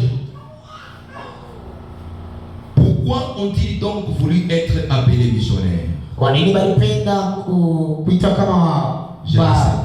sijui. Ils sont apôtres. Beko ba apôtres. Les apôtres. Ba apôtres. Les prophètes, les docteurs, les évangélistes et les pasteurs. Bana Pour le perfectionnement de l'église. banabii, madaktari wote juu ya kukamilishwa kwa kanisa. Est-ce vrai? Eti kweli Ils ont été placés dans l'église. walitimiwa kanisa. Dieu n'a pas juste parlé des docteurs et des évangélistes. Mungu asiseme tu juu. 10 là-bas. Non, c'est les paragraphes 50. C'est les paragraphes 50. J'ai dit ici les paragraphes 50. Voilà. Je suis obligé de vous suivre là-bas. Sinon, je risque de dire autre chose, donc vous pouvez dire autre chose. Ouais, pour ceux qui étaient avec nous les vendredis, il y a une citation que j'avais voulu qu'on puisse nous donner, mais qui n'a pas été trouvée dans la machine. Effectivement, la citation, elle était là, mais on l'avait trouvée dans les téléphones, tout comme dans ma tablette ici. C'est dans, écoutez-les du 1er mars 58, les paragraphes 16 et 18. Là-bas, ça disait autre chose. Ce n'était pas les mêmes sermons. Ok? Wabali balikuwa na siku kuandika kwa mpita kusema katika ikutele ile ya kuipata mashine, lakini ilikuwa msimu yangu hii na ile vile ni katika ikutele. Papa, est-ce que vous pouvez nous retrouver dans la même station là? Unaweza kutupatia ile? Vous pouvez nous la relancer parce que nous l'avions cherché les dimanches à la machine. Il n'y en avait pas, mais chez moi et même chez lui, il avait retrouvé. Après, là où Dieu nous appelle à accueillir les dons, à accueillir les dieux, que peut-être ne pas les recevoir ou les rejeter, mais nous devons plutôt l'accueillir. Pale Mungu anatuita kwa kupokea mazawadi, kuipokea juu hatuwezi kuitupa, lakini tunaipokea na tunaikumbatia. Vous avez retrouvé ça? Naipata?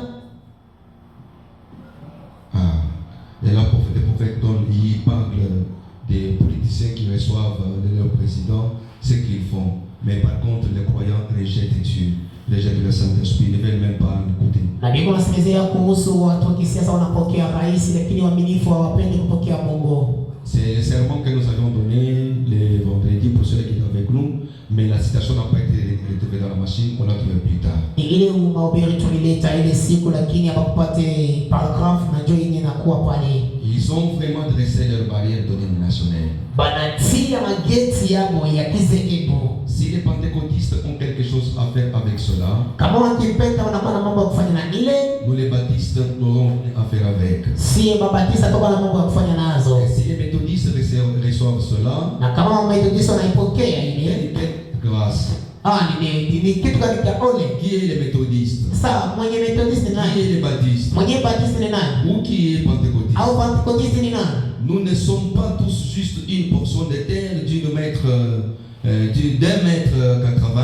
Si hatuna tu urefu wa budogo wa tabu wa 1m80. Des mortels qui sont nés ici tirés de la poussière et juste après quelques tours du soleil, nous y retournerons de nouveau. Watu wakifanya kuzalikwa hapa bila kutoka mudongo na kisha tu kuzunguluka tu kwa jua, tutarudia tena mudongo. Et puis nous pensons que nous sommes quelqu'un. Na tunawaza sema tuko kitu fulani. Oh, quel jour Oh, siku gani où chacun cherche à imiter. ile wote nataka afuatilishe. Même vous les gens, Non. l'un cherche à imiter l'autre. Na mwe bado kila mtu anataka afuatilishe mwingine. Vous les protestants, autrefois, vous aviez des restrictions dans votre vie. Mweye ba protestant mara nyingi mlikuwa na restriction mu maisha yenu. Mais vous avez découvert que les catholiques pouvaient aller au spectacle, aux soirées dansantes. Lakini mambo navumbula sema Katoliki kwa mbali sikuwa imeenda kumisa, lakini imeenda kwa spectacle na michezo mbalimbali Et tout le reste. na vinabaki. Et vous voulez agir comme eux. Na mnapenda kufanya sabo. Et vous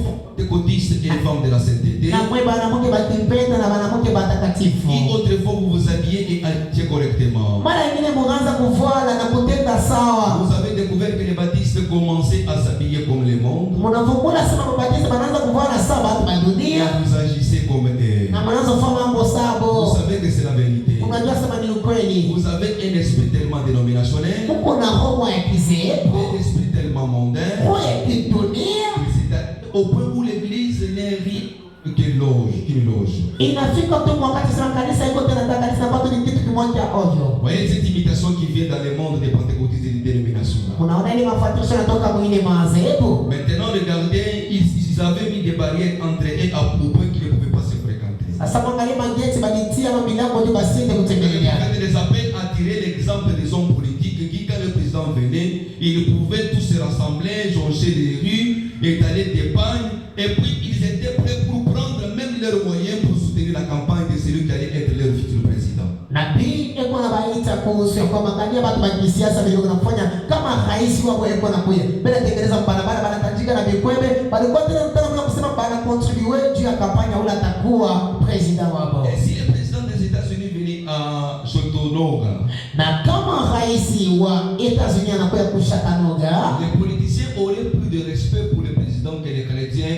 en ont pour Jésus-Christ. wa kisiasa watakuwa na heshima juu ya rais kushinda ile heshima iko na Bakristo juu ya Yesu Kristo. Si le président des États-Unis venait dans cette ville, Kama rais wa États-Unis anakuwa mwijimbo, les politiciens placeraient des drapeaux dans chaque coin, des banderoles dans des avenues et lui souhaiteraient la bienvenue. wenye siasa watatia mabendera mumakona yote, watatia makamba mumaavni yote na watamtakia karibu Avec une fanfare, na baragumu et feraient tout ce qu'ils peuvent. na watafanya vyote vile wataweza kufanya. Voilà me dit. Panasema Et ils videraient leur poche. na batamaliza na makuta yote ya mumufuko. Et que pourrait faire le président? Na rais atafanya nini? Demandez-leur quelque chose, leur soutien pour la prochaine campagne. Kubauliza kitu fulani njoo msaada wao kwa maandamano ya ile takuja. Oh, béni soit le nom du Seigneur. Oh, jina la Bwana libarikiwe.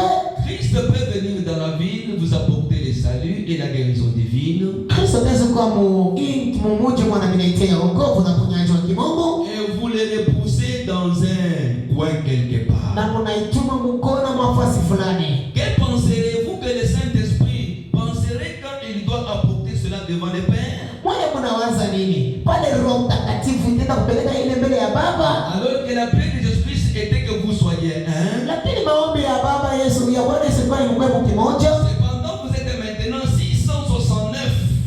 Na hapa mnakuya ndio 669.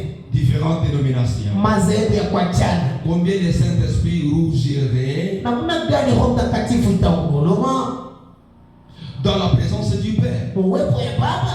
Nous ne pouvons même pas rassembler assez longtemps pour avoir un petit réveil dans la vie. Hatuwezi kuikala hata wakati mrefu ndio kwa mwana ngombe kidogo Et nous mwingi. nous attendons à aller au ciel un jour. Na sisi tunachunga sisi kama tutaenda kumbingu. Nous attendons à ce que Christ déverse tous les 9 dons spirituels au milieu de nous. Sisi tunachunga sema Kristo ashuke na mwanje mazawadi yake tisa mkanisa. Comment peut-il le faire alors qu'il ne peut même pas nous faire confiance en tant que membres? Namna gani ataifanya penye bala sina tena usaya kutufanyia kutumaini saba memba. Une petite histoire surgit dans l'église. Kama mtu baroko kanamuke mkanisa, Et vous emparez de vos documents et vous quitterez pour une autre église. mnabeba vitabu vyenu mnaenda kwa kanisa nyingine. Ouais, fils et fils de Dieu. Ndio wa vijana mabichi wa Mungu. Que pense le tuteur dans la présence du Père? Mwalimu anawaza nini muwepo wa Baba? Et le Père peut envoyer son témoin, Na Baba ataweza kutuma mshuhuda wake. son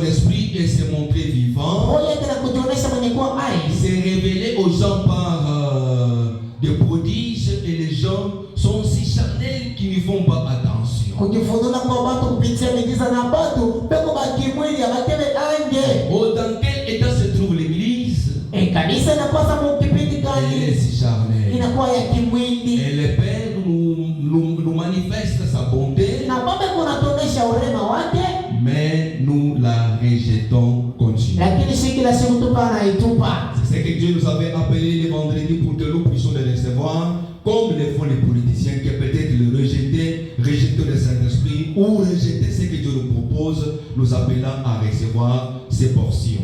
Dieu ile Mungu alituta kwa kufanya samu ile kasitano sawa vile wasiasa wanapokea rahisi kuliko kumtupa. Maintenant, écoutez ce qu'il nous dit maintenant. C'est là que nous commençons notre prédication de ce matin. Asa msikia anasema ni pale tunaanzia. Tenez-vous tranquille. Prêchez les 18 mai 57, le paragraphe 50, pas 10.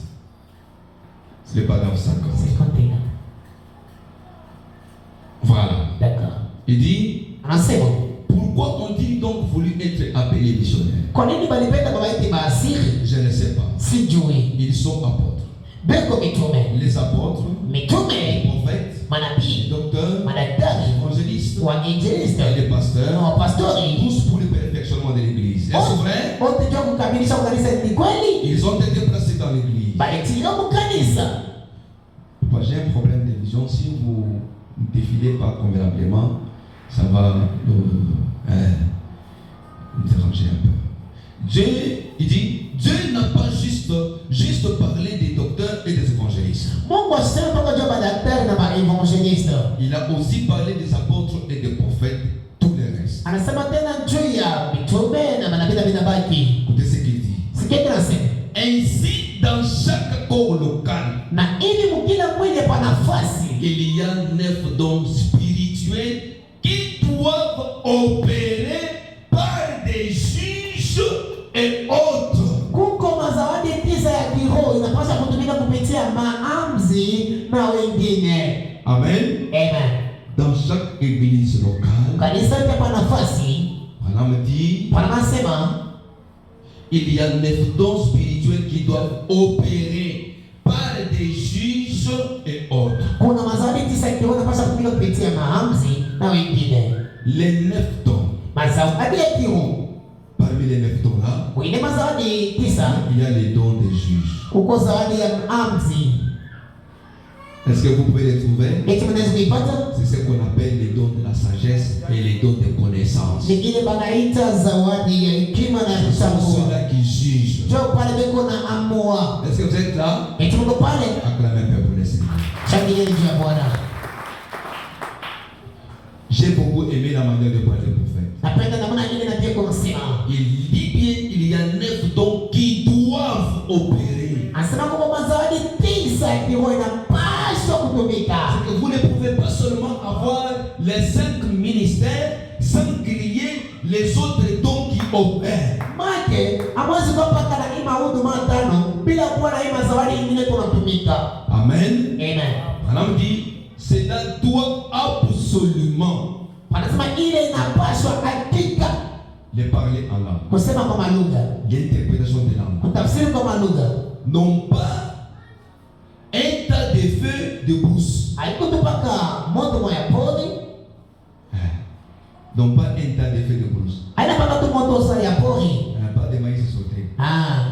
Haina popcorn Pas hapa. seulement du bruit du désordre. Paka kelele.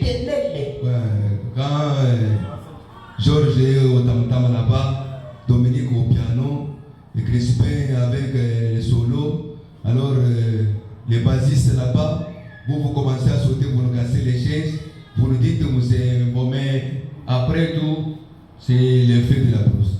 Wakati George kule kugoma, Dominique kule kupiano, pale na yeye Crispin eko paka hivi na kitamba yake ile, bazisi na yeko paka dum dum, wewe unatokachia bichi. Ni moto tu ya mpori. Les prophètes qui font du feu de la brousse. Na bien ça moto ya pori. Non pas un tas de feu de brousse. Haiko moto ya pori. Mais les véritables et authentiques révélations du Saint-Esprit viennent et révèlent des choses qui arrivent tout de suite. Lakini maufunuo ya kweli na ya tele Roho Mtakatifu inakuwa na kufunua yote iko nafika hakika. Non pas quelque chose qui répète que Jésus vient bientôt. Haiko kitu kina tafsiri asema ça, cela, la parole l'a déjà dit. Ile neno cha kuisema. Nous avons des prédicateurs qui nous le répètent chaque fois. Tuko na mahubiri yanatokea kila siku Jésus revient. Mais quand parmi les 9 là, vous dites que vous avez les dons de la prophétie ou des langues avec interprétation, ne nous reprenez pas une écriture. Lakini ile mazawadi tisa hili unanamungu anasema ni biwa bila anasema Yesu yuko nakuja, usitusemulie ile hapana. Nous croyons cela. Sisi tuko naaminia ile. C'est écrit dans les livres. Inaandika mu kitabu. Dieu n'utilise pas de vaines répétitions. Mungu ashitumishana tu ile misemo moja mara moja ya ovyo. Il nous demande de ne pas les faire. Anatuomba tusikifanye. Mais c'est quelque chose de précis pour quelqu'un dans l'église et dans un but. Lakini ni kitu kimoja hakika juu ya mtu wa kanisa na mshabate na. Est-ce que je peux les prendre? Est-ce que vous lisez avec moi? Quand vous dites que vous avez les dons de la prophétie, vous dites que bon, vous avez un message à donner. Cela ne doit pas reprendre l'écriture. Mais cela doit révéler quelque chose pour quelqu'un dans l'église et dans un but. Amen. Oh, du moment où vous avez un point, vous avez papa, même du moment où vous avez un point, vous avez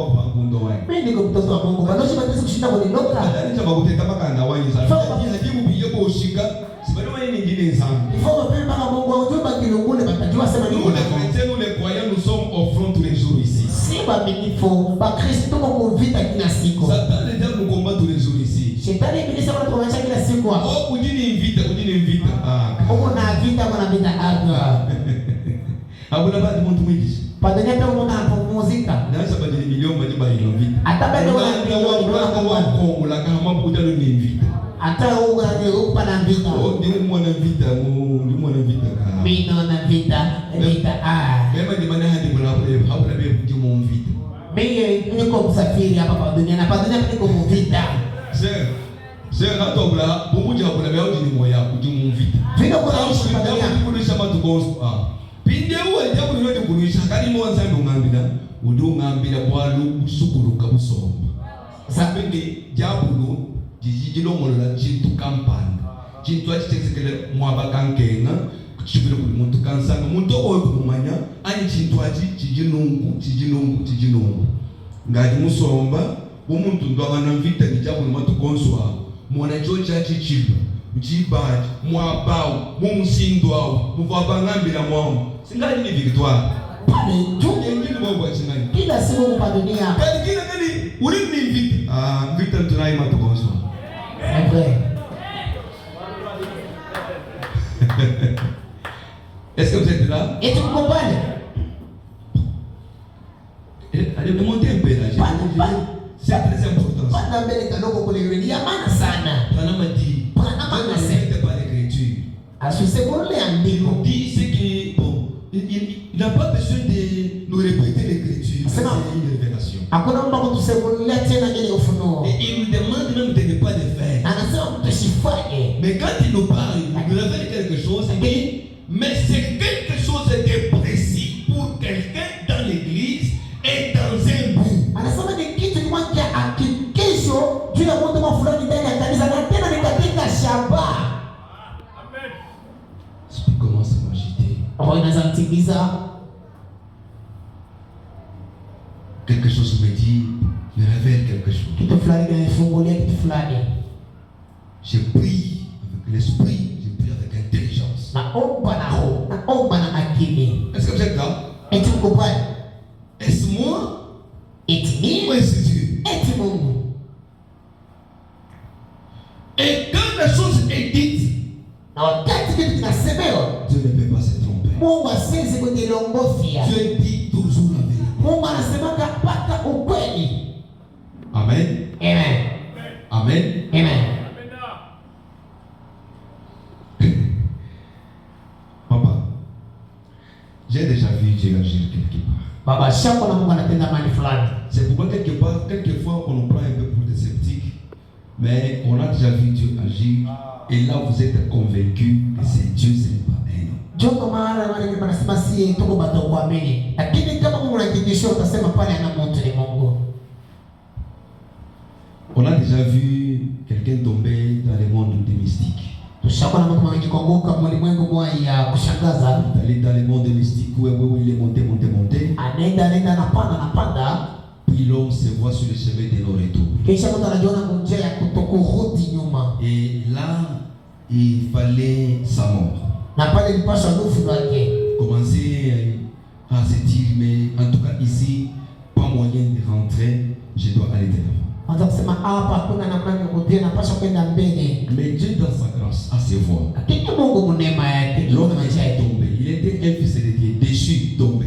Alikuwa mtoto wa Mungu mwenye kuanguka. Mais par sa femme, il est arrivé à une situation. Kupitia mtoto wake kunafika mambo moja. Et le diable lui avait pris ses enfants. Na ibilisi alimewapa watoto wake. Et lorsque les enfants étaient partis, le même jour, 2 enfants ont été enterrés. Na wakati watoto wanaenda siku kwa watoto wawili wanazikwa. Puis la femme qui avait vu la chose, elle est allée parler à ses frères. Kisha mtu aliona ile kitu anaenda kwambia ndugu. Les frères de la femme et les frères de l'homme sont venus, ils ont fait du désordre pour dire, dis-nous ce que tu as. L'homme avait une valise des histoires où il faisait des incantations. L'homme a dit, je dois avouer, mais je vous dis, après que j'avoue ça, je vais partir, je vais mourir. Jamaa inakuja inasema mina watuambie mambo gani huko nayo. Alikuwa nabii David alikuwa anafanya nabii maibada. Anasema mimi nitamiambia na kabla ya kusema habari kufa napasha kusema. Et quand je vais vous le dire, je sais que je vais mourir. Na pale nitamiambia na sinikisha kusema nitakufa. Mais assurez-vous que quand je vais vous le dire, vous allez me perdre aussi. Lakini mwandikisha sema nikiniambia mtanipoteza tena. On a dit, si vous nous dites que vous mourrez, nous savons quelque part où il y a un Dieu qui peut te garder toi. Attendez, ils ont couru. Ils arrivent au tabac de Moujouma. À cette époque-là, nous avions frère Kadima Zoé. C'était un frère que Dieu utilisait puissamment. Quand on a parlé à celui qui gérait la maison des dons, je me rappelle à cette époque-là, c'était les diacres Gédéon Kassogo Mayam. Quand on lui a parlé, le frère a dit, en tout cas, nous devons aller, il n'y a rien. À l'époque, il y avait encore le diacre Joseph Kamanganestor Mouchipou. Ce qu'on avait à l'époque, c'était une Jeep pick-up tabernacle de Moujouma, connu dans tous ces coins là-bas. Ils descendent sur le terrain. Il n'y avait pas de cérémonie à faire. Qu'est-ce qui se passe? L'homme a dit, je suis entré dans ce monde, je suis allé plus loin au point que ce qui reste, c'est ma mort. Mais le diable a commencé par prendre mes enfants. Moto anasema naingia mwenye dunia mwenye ulimwengu na ile inabakira ni kifo, lakini ibilisi ashafika watoto yangu. Mais je sais que quand je vais vous dire ce que je vous dirai ici, na nasema nitakwambia hiki ni unasema hapa les instructions qui m'ont été données, je vais partir. Kisha kwa badala na yeye mabishira banipatia takufa. Mais si vous pouvez me rassurer que votre Dieu là peut me protéger, alors je suis prêt pour vous livrer tout. Lakini mngenihakikisha sema Mungu ule ataniponya, mimi niko tayari kuniambia yote. Nous avons un Dieu vivant. Asema tuko na Mungu mwenye kuwa hai. Il doit te protéger. Mwenye atakulinda. Parce qu'il ne fait rien pour rien. Kwa maana sifanyaje kitu kwa bure. C'est quoi? Nini? Toute une manne, une deuxième manne. Des histoires là-bas, des cérémonies où il faisait des incantations. Inakuwa ni masanduku pale ingine kuna alikuwa anafasia ibada. Parmi les instructions, quelqu'un autre qui doit toucher, déplacer ça de là où c'est déplacé pour sortir, doit tomber mourir.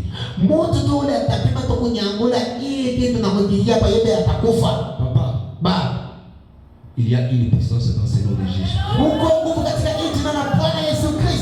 ont compris la prière. Faire périr les mâles. Les mâles sont sortis de la chambre.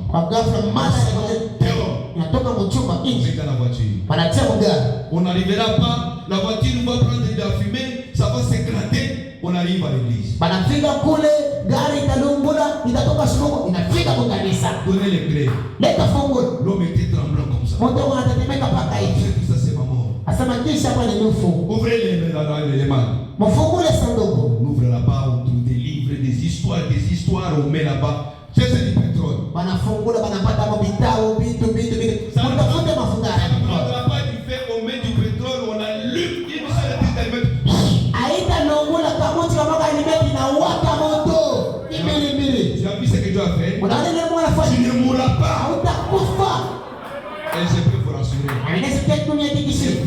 est en vie, il est croyant du message. Des choses précises, pas d'hésitation. Et ça convainc. Alléluia. Écoutez, ce dont nous avons besoin, c'est d'un véritable enseignement apostolique.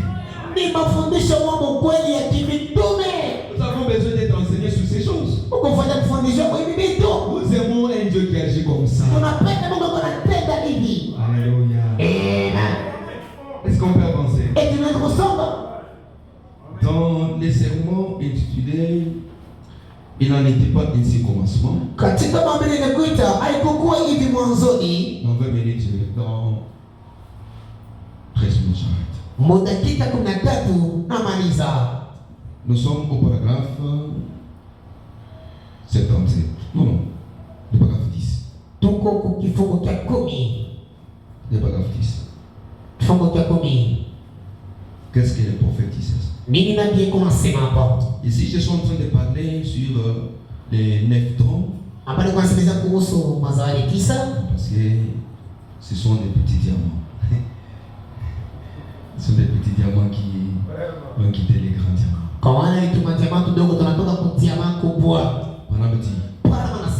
Eh bien, Dieu est omnipotent, omniprésent. Est-ce que vous voyez ça? Le fait qu'il est omniscient le rend omniprésent. Il connaît tout. Mais Dieu ne peut pas être juste comme de l'air. Car Dieu a une demeure. Dieu a une demeure. Dieu n'est pas un mythe. Dieu est un maître. Amen. Dieu, Jésus, il est Dieu. Il est un être. Par conséquent, il est omniscient, omniprésent, omnipotent et infini.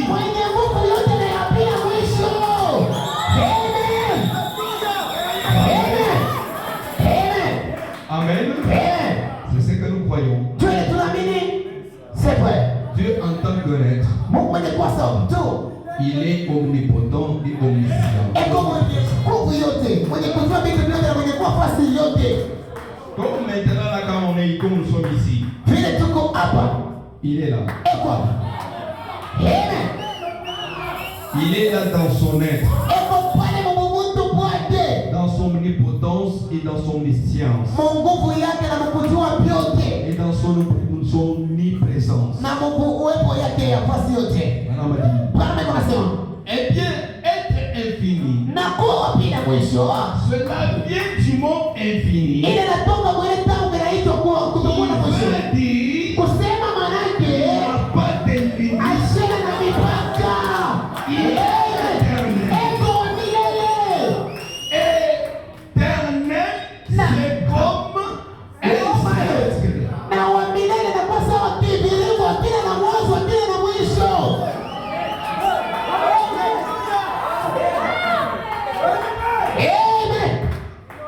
c'est comme un cercle. C'est comme un cercle. Amen. C'est comme un cercle. C'est comme ça que Dieu est. C'est vrai. Je vais vous poser une question. Ce cercle commence par où et il termine par où? Voilà le cercle.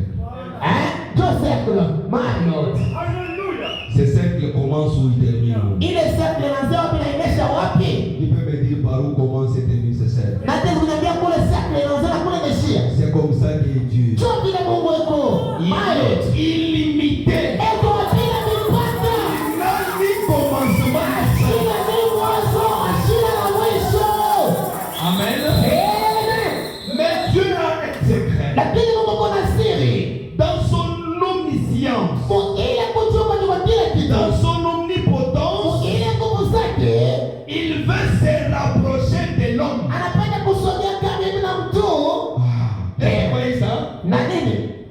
Il veut se rapprocher de l'homme. eko anapenda kusogea na mtu. Qu'est-ce qu'il va faire? Atafanya je?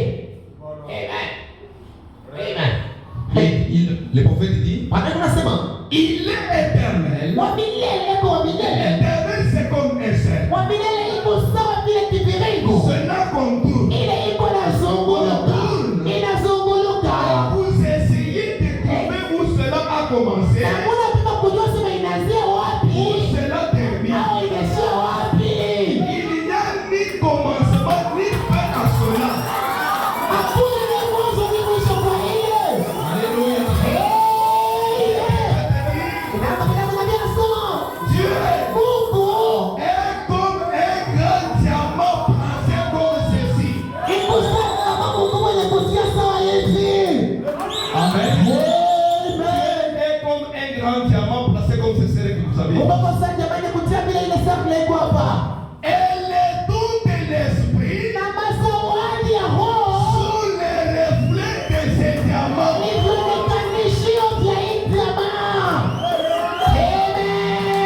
Amen.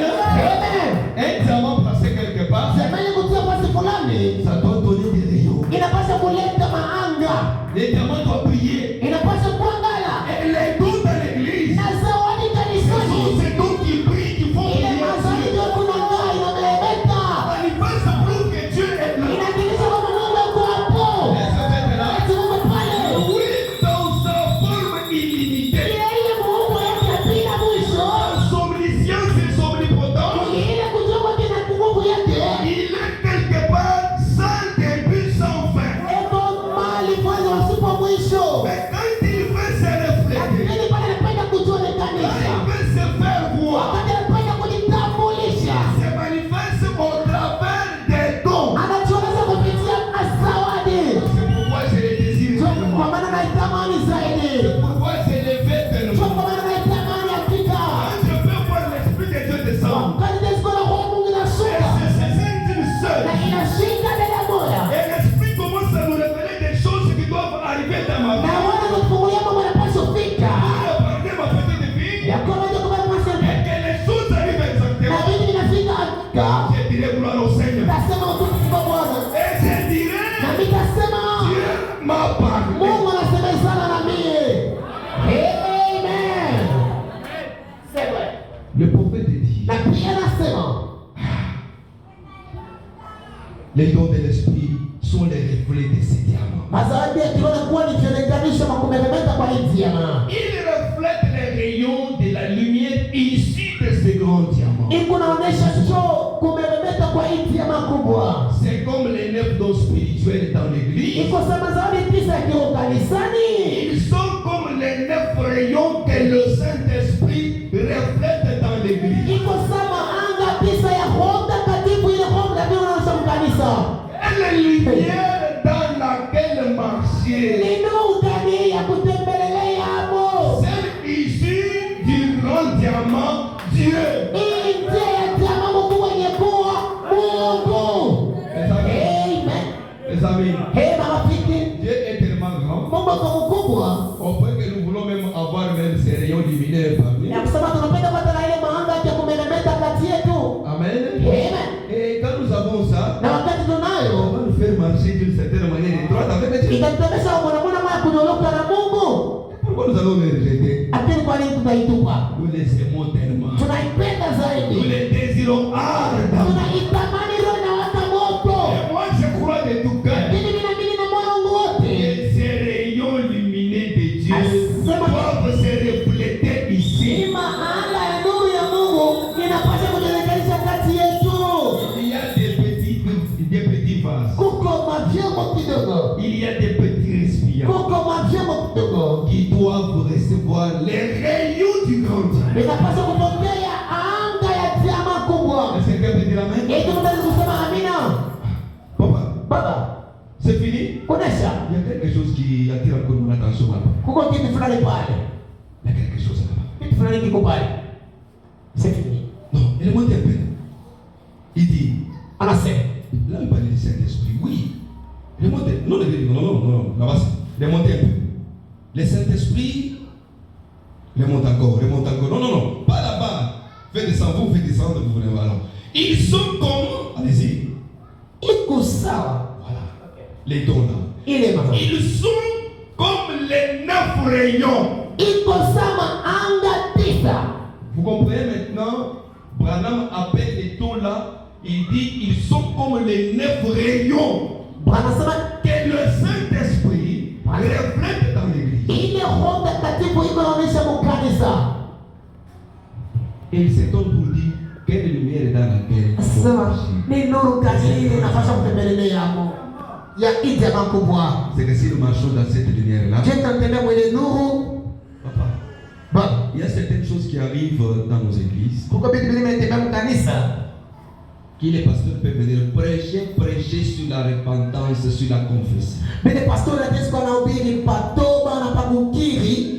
Et que peut-être il y a un incrédule ici qui ne veut pas croire, Mara nyingi kwa mtokuamini hapa sipende kuamini. qui fait la tête dure, Ena kugugumiza kichwa. qui ne veut pas s'accorder avec la parole. Asipende kuambatana na neno. Parce que la chose n'a pas été pointée. Kwa maana kitu hakumushote baye. Mais si l'esprit peut saisir un frère Lakini kama roho inasikushika ndugu moja. et dire comme cela avait révélé le secret du grand frère de frère Oud, Na kusema vile ile ilifungua siri ya kaka yake ya ndugu Ud. toi tu t'appelles Oud. Wewe unaitwa Ud.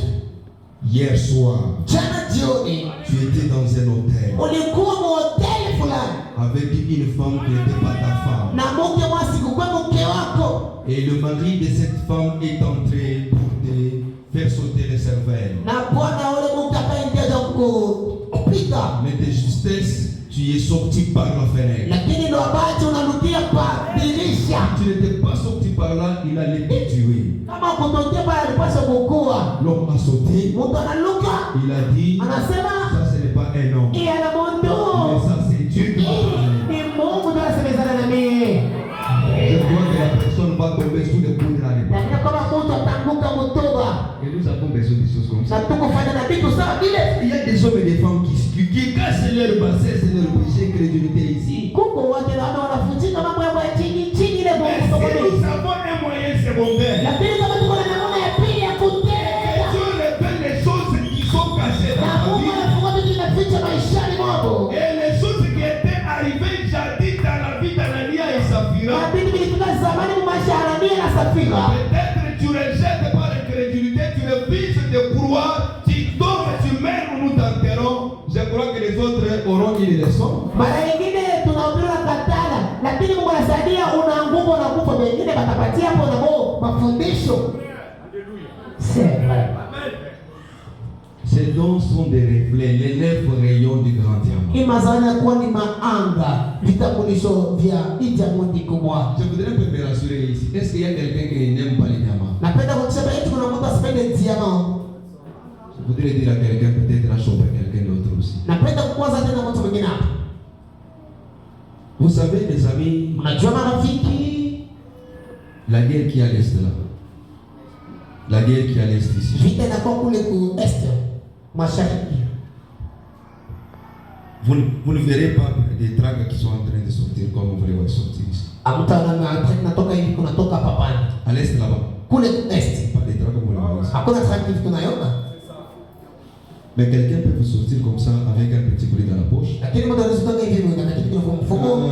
Bon, je ne fais pas la publicité de nos ennemis. Bon, nous devons prier pour nos ennemis. Mais notre adversaire là-bas, de l'autre côté de Rwanda là-bas, ils sont avec un petit collier comme ça. Il y a des comptoirs là-bas. Une fois déjà le produit sur la table, on pèse peut-être 500 grammes, 1000 grammes, on a des millions. Pale unaona mtu anatoka tu na tubitu pake mfuko pale wanatosha karama karabu hii eko deja na milioni. Pour nous les petits villageois qui viennent dans le centre du pays, Jusha bashira mwingine tunatoka kule katikati ya nchi. vous pouvez vous réveiller le matin, quelqu'un avec des tenues en lambeaux trop sales là-bas, avec sa pêche sûre, avec sa famille, il descend seulement le village là-bas. Quelques minutes, vous les voyez monter avec des grosses cassettes comme ça, avec des grandes batteries. Les poules, les coques, ça commence à être immolé.